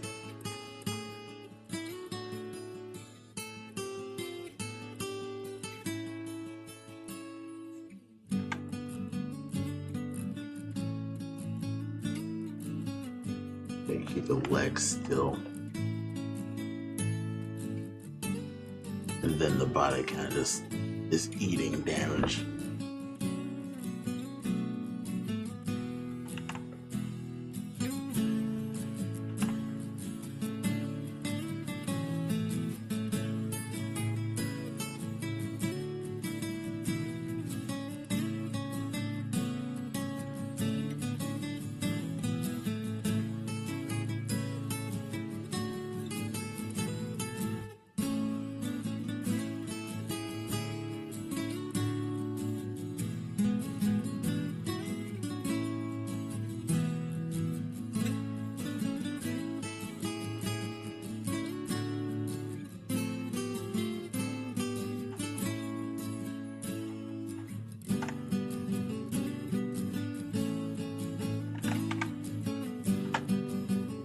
Kind of just blocking it in. Now just figure out what the hell the pose actually is.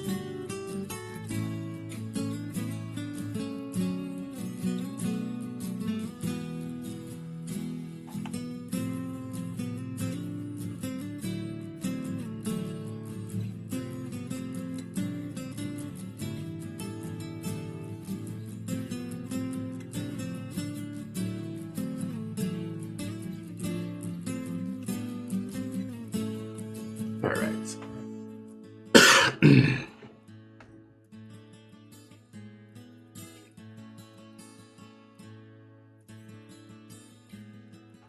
The unarm.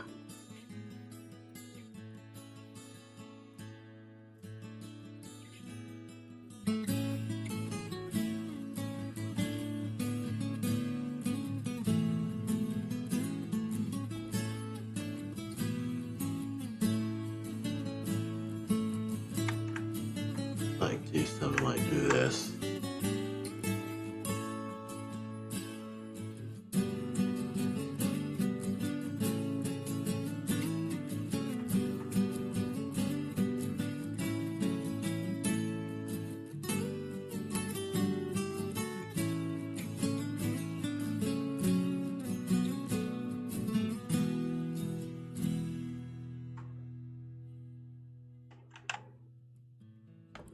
Maybe like move the head.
me like nudge the TV back. Gotta just indicate, yeah, he is tanking a hit.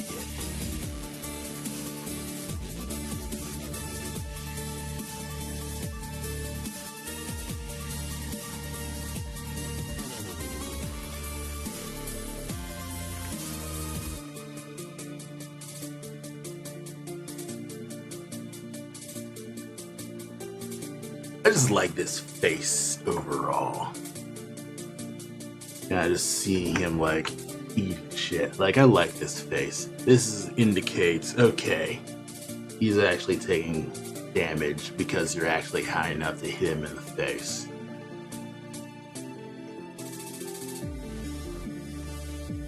I'm starting to cook with gas. Should I still use the club or not?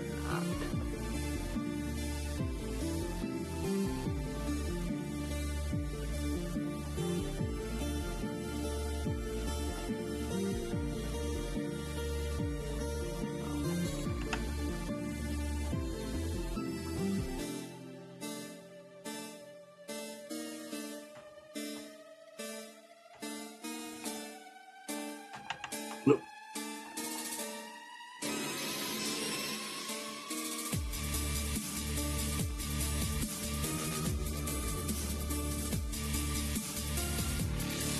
Not good.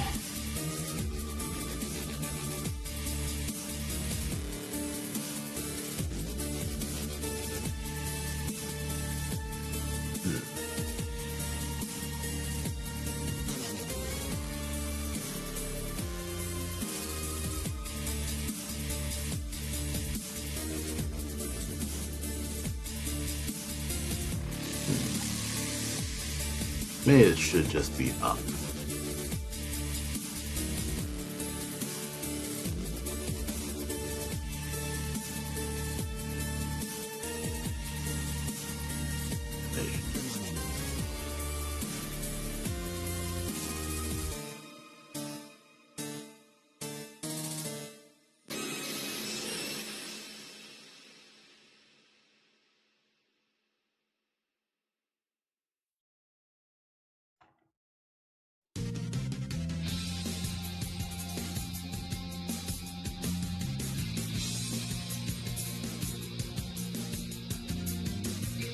No.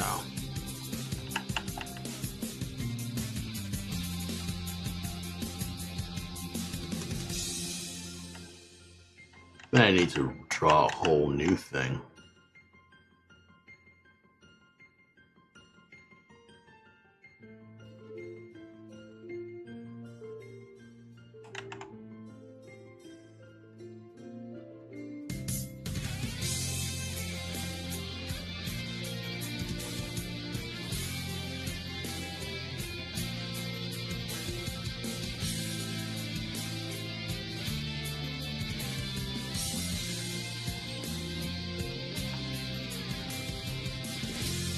Or body.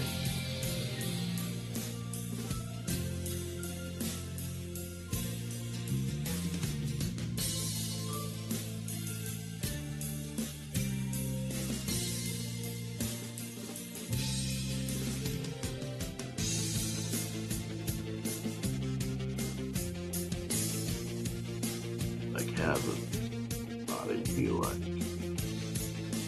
slight lower arm perhaps.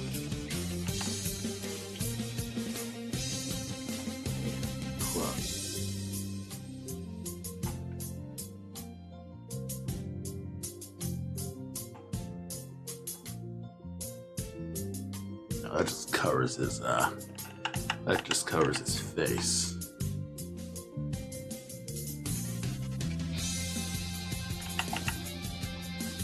Okay, think about it. He is starting from his idol to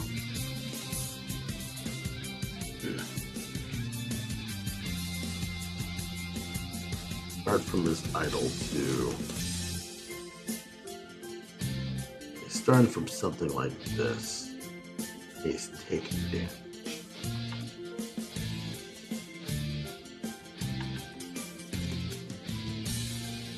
this head should actually like be in a very similar position. Like if he's getting hit back, it'd probably be like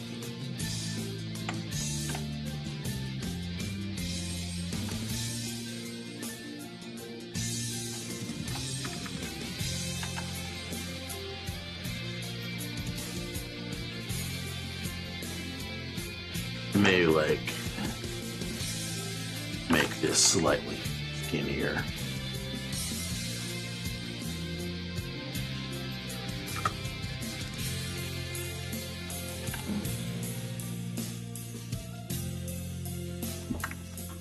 This is working a little bit more.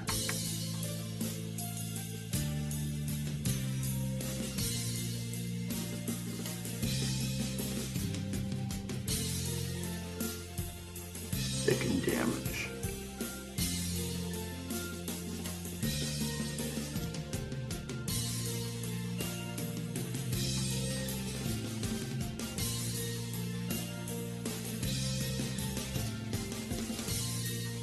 This should be like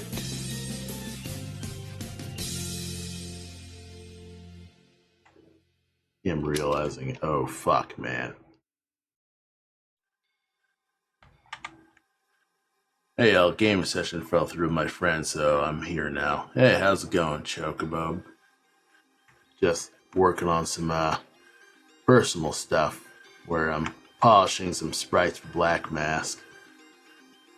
And yeah, just figuring out like how I would convey the rare instance where you'll give this boss damage.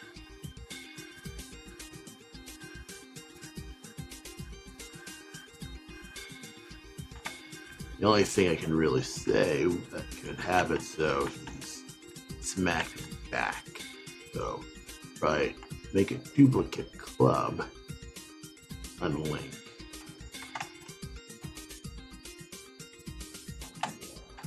And then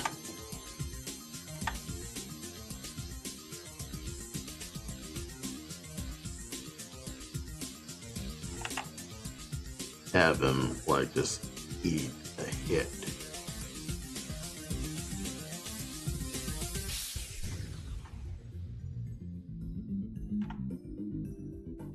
This could work.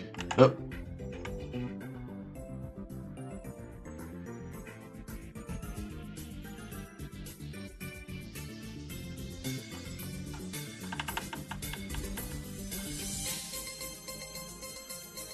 I feel like he's gotten bigger.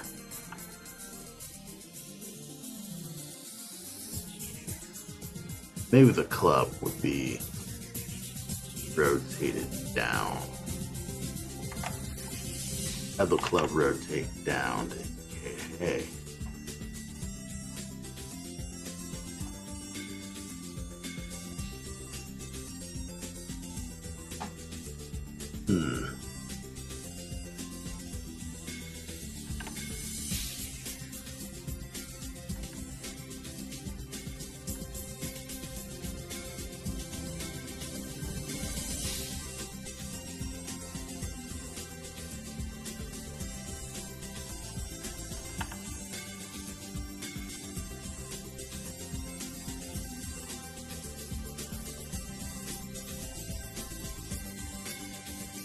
Kind of like looking at this with insane instinct, I'm kind of like, he flies back. Like it's a massive jump. I'm not exaggerating far enough, honestly.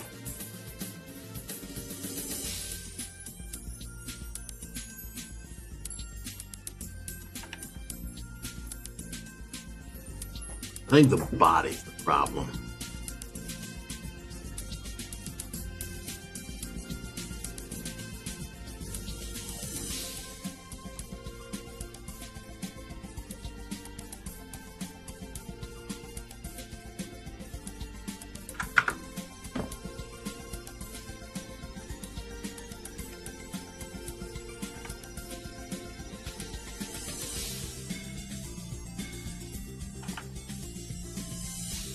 It may like nudge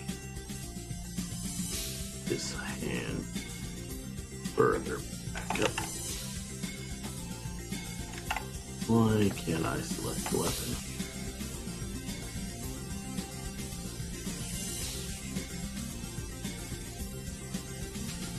Okay. I'm kind of making it work.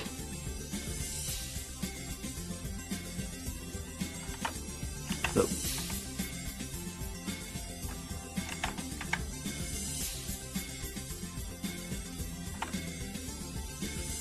Yeah, which means I probably need to rework it a bit. But yeah, kind of like figuring out how he'll take damage.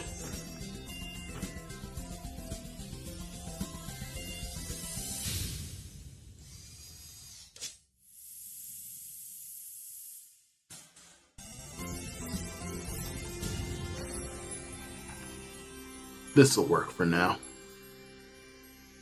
I'll probably just copy and paste the belt.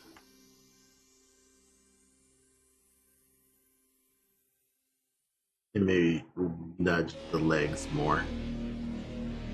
Right now, let's get to the other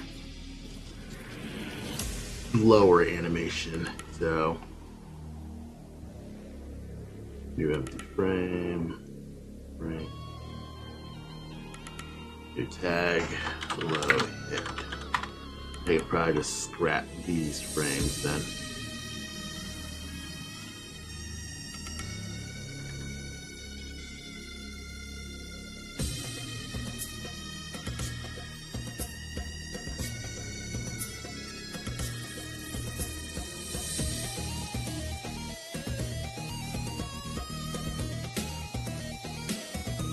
These would basically be my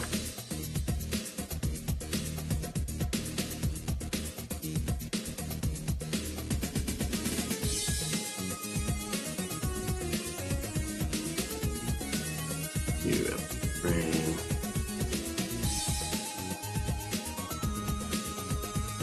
What should actually happen with these legs is this should look more like a sweep.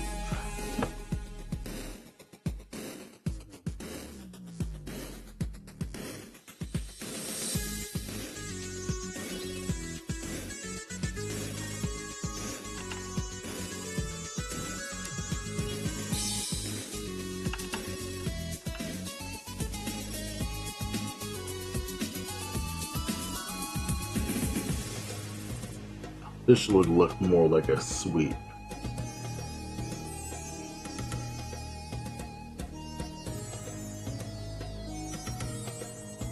Yeah.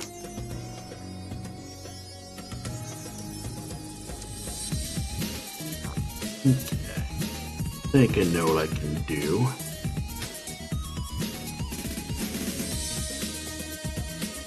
Oh, can I duplicate this?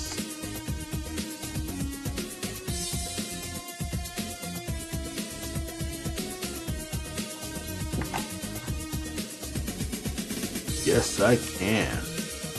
I just saved probably 30 minutes of polishing by just reusing the body.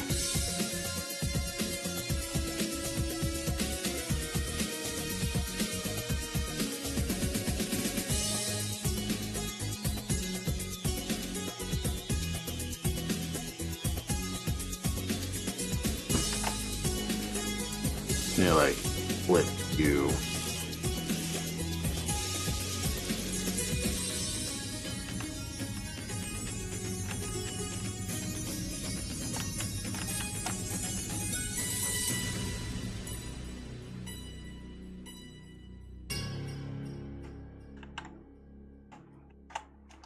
Yeah, you should look more like a sweep.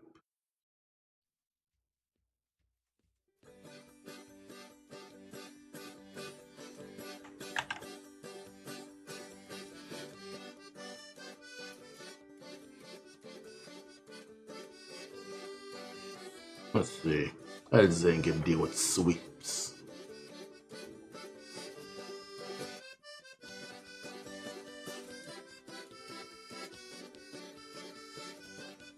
You're right.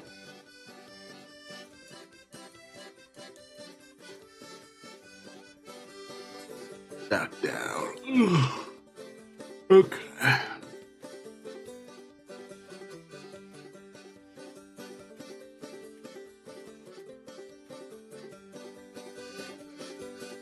Let me look at this hits again.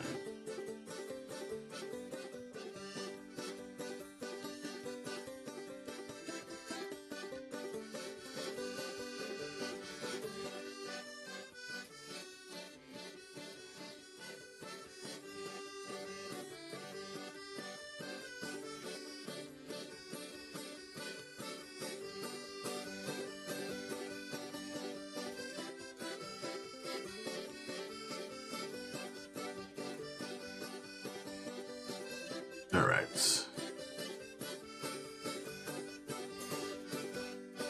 Front trim. Maybe I should just stick with him just flat out getting hit forward.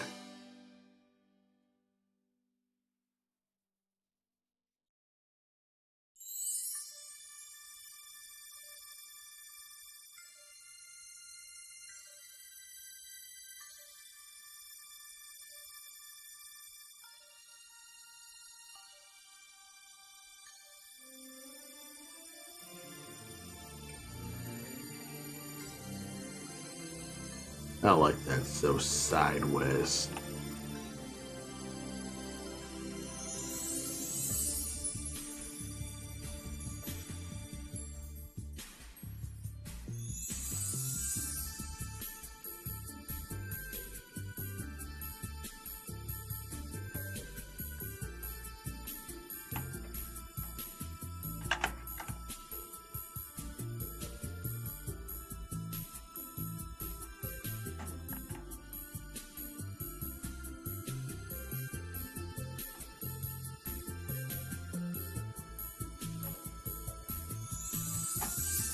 And I'm constantly like searching for ways to kind of just reuse this attack.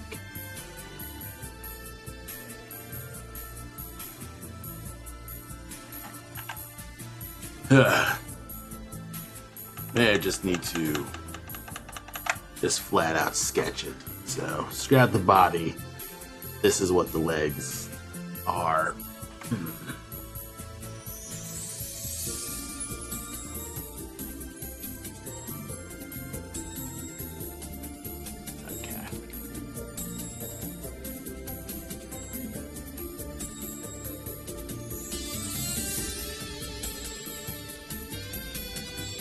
Okay, I know what I'm supposed to do.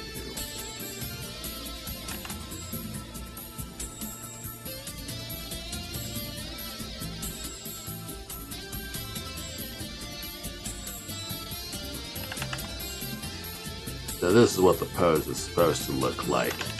And I'm just trying to finagle my way through it.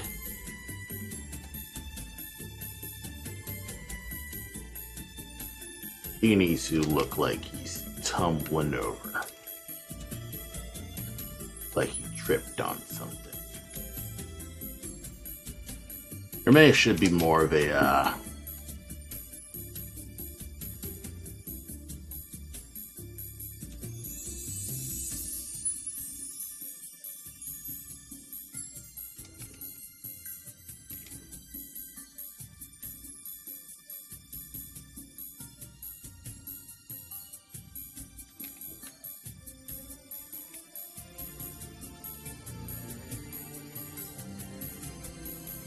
he's falling.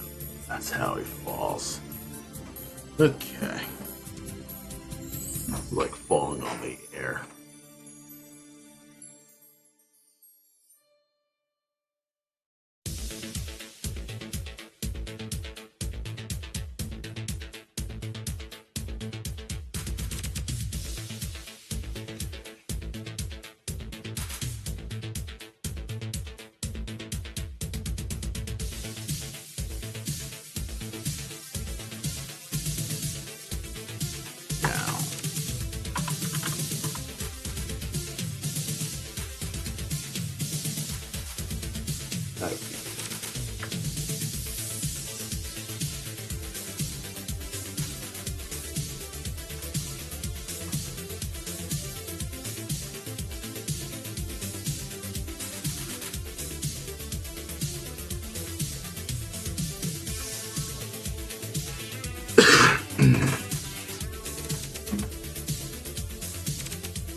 Again, I'm working all blocky. I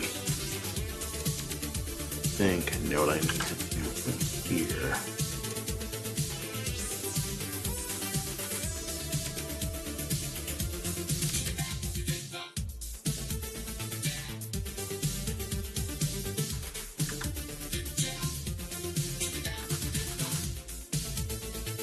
One thing that I want to do is have it so his body can be used as a platform.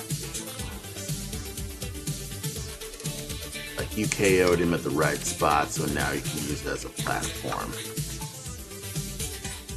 So,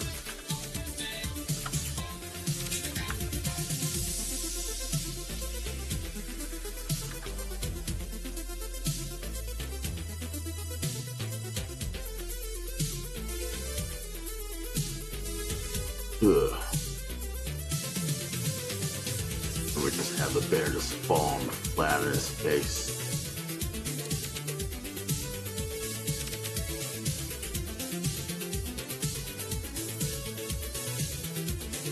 Oops.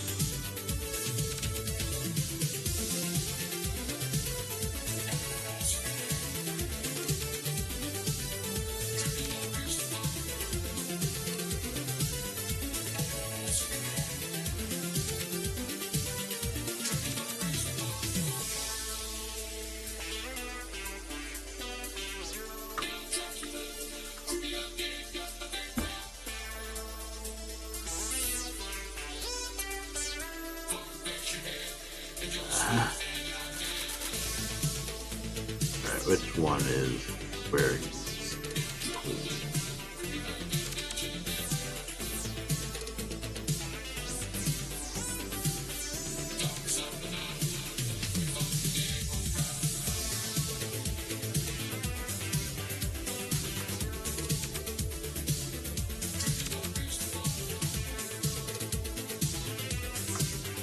And we'll probably just set up.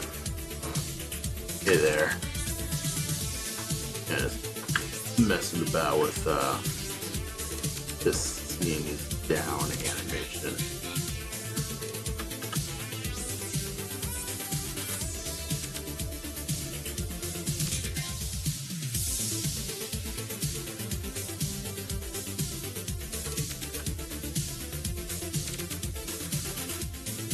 Down upper jaw.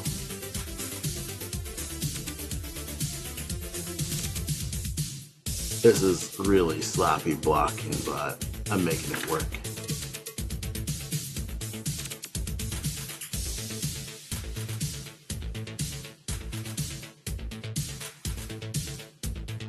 So far, so good. I am kind of tired.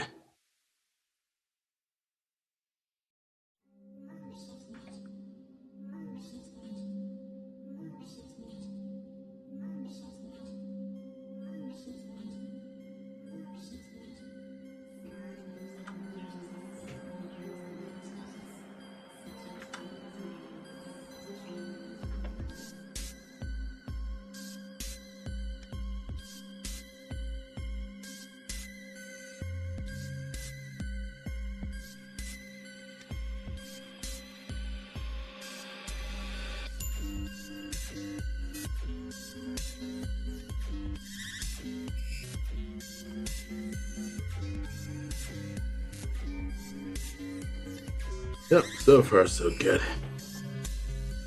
Mostly a matter of planning on what am I doing again? Yeah, I'm heckin' tired.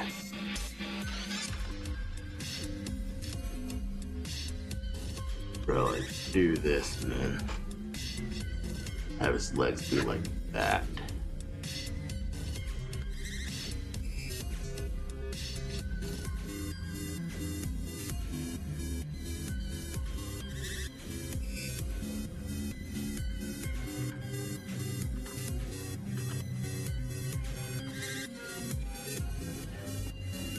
Copy that. And rework the head. So you're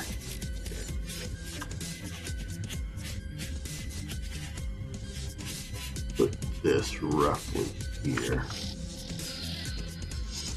Alright, and we have the crazy roughs of where these are supposed to. Then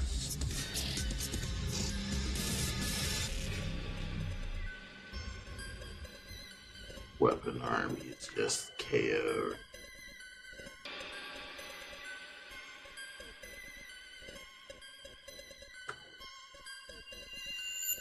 We'd probably just add a outline, save some time.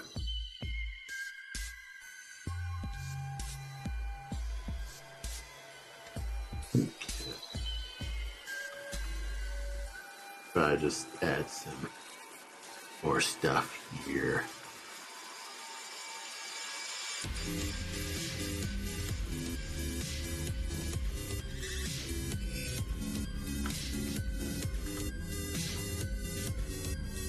And may like add highlight here.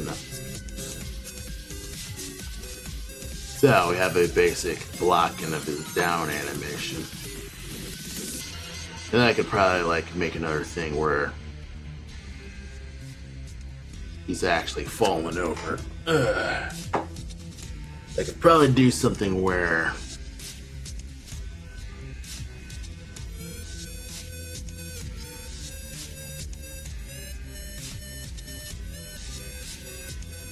I could probably just have it so he's takes damage and initially animates down.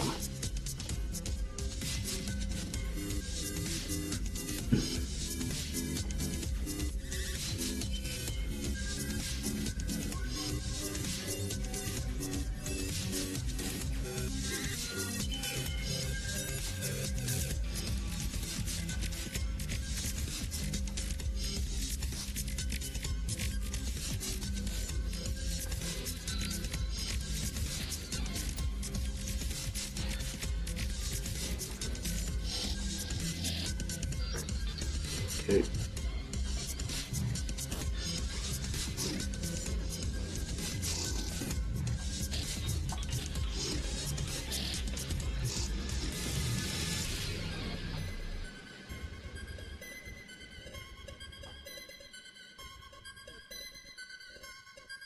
Okay. I like rework the body, so here.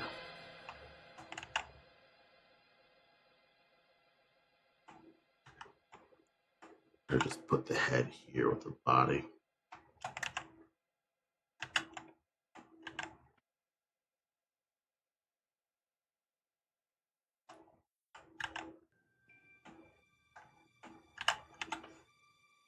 The head. Yes. Because basically,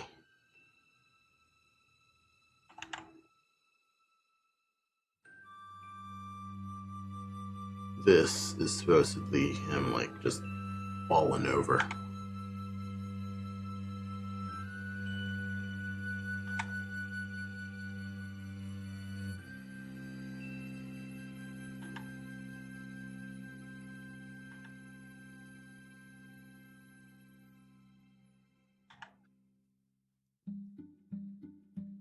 No, not perfect. Perfect.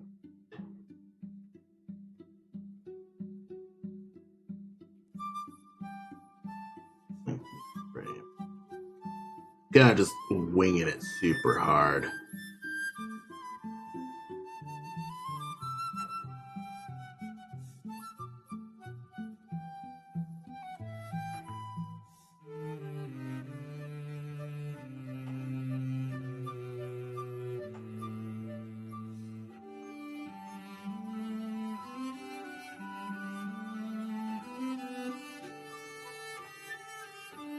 Ugh.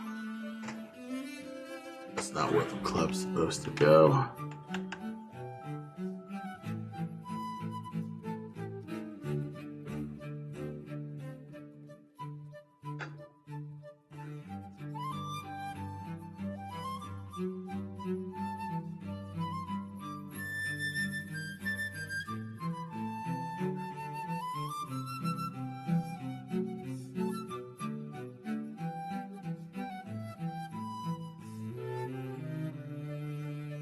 Down for 2 frames. Then falls over.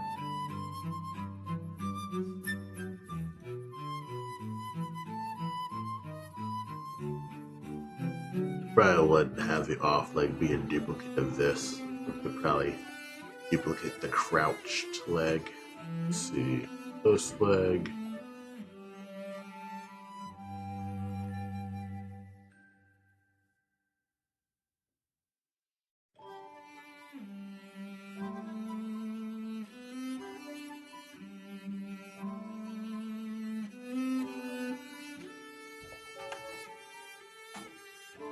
Copy. Get rid of the far leg. Paste this. Aha! No one's the wiser.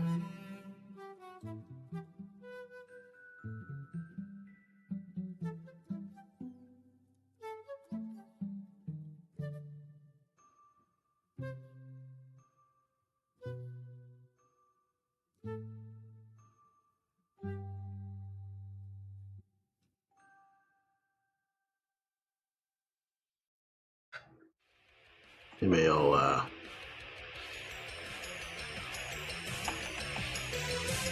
get the head.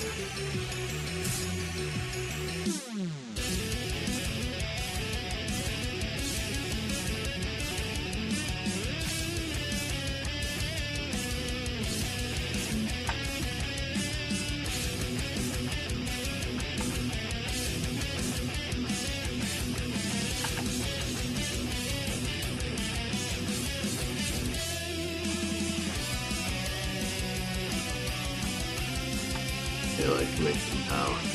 Keep saying May, because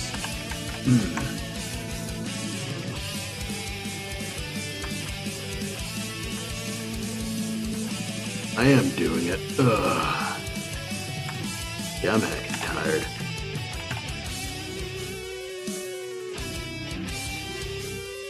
Okay.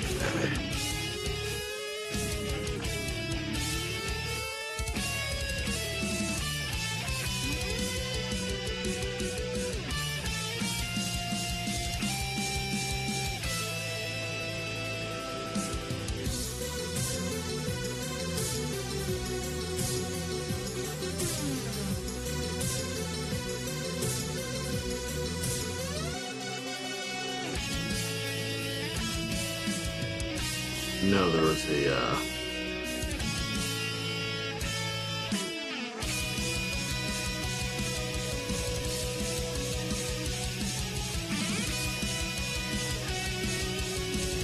this one.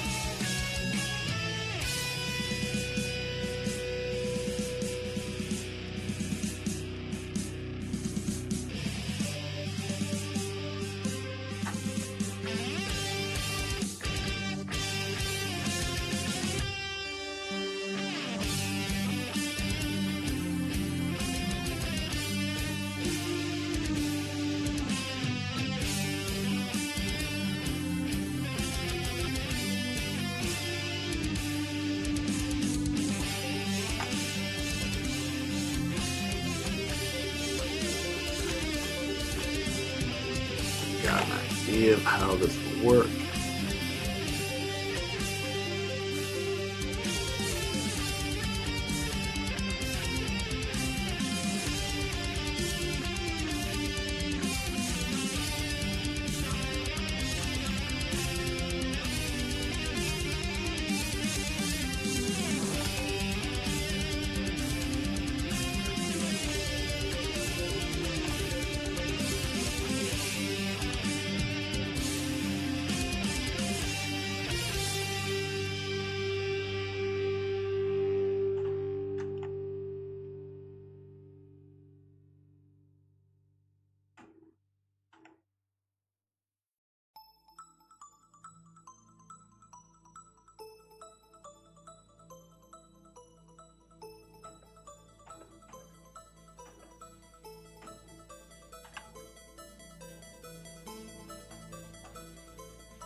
Alright. It's kind of working. Kind of like falling to his knees and then he's over.